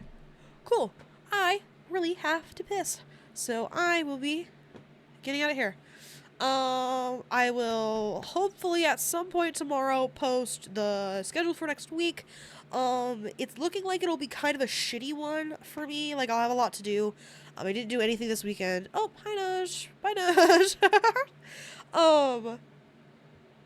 But crossing your fingers, and I did such a good job this week, I'm feeling confident. So, I got this. I'm gonna be here so consistently. I swear to God. But anyway, I will see everybody then, tomorrow with schedule and, whenever for actual stream. Thank you again for hanging out with me during Ugly Love. I cannot fucking believe Rachel did not die. I'm so pissed off. Godspeed there. I love you.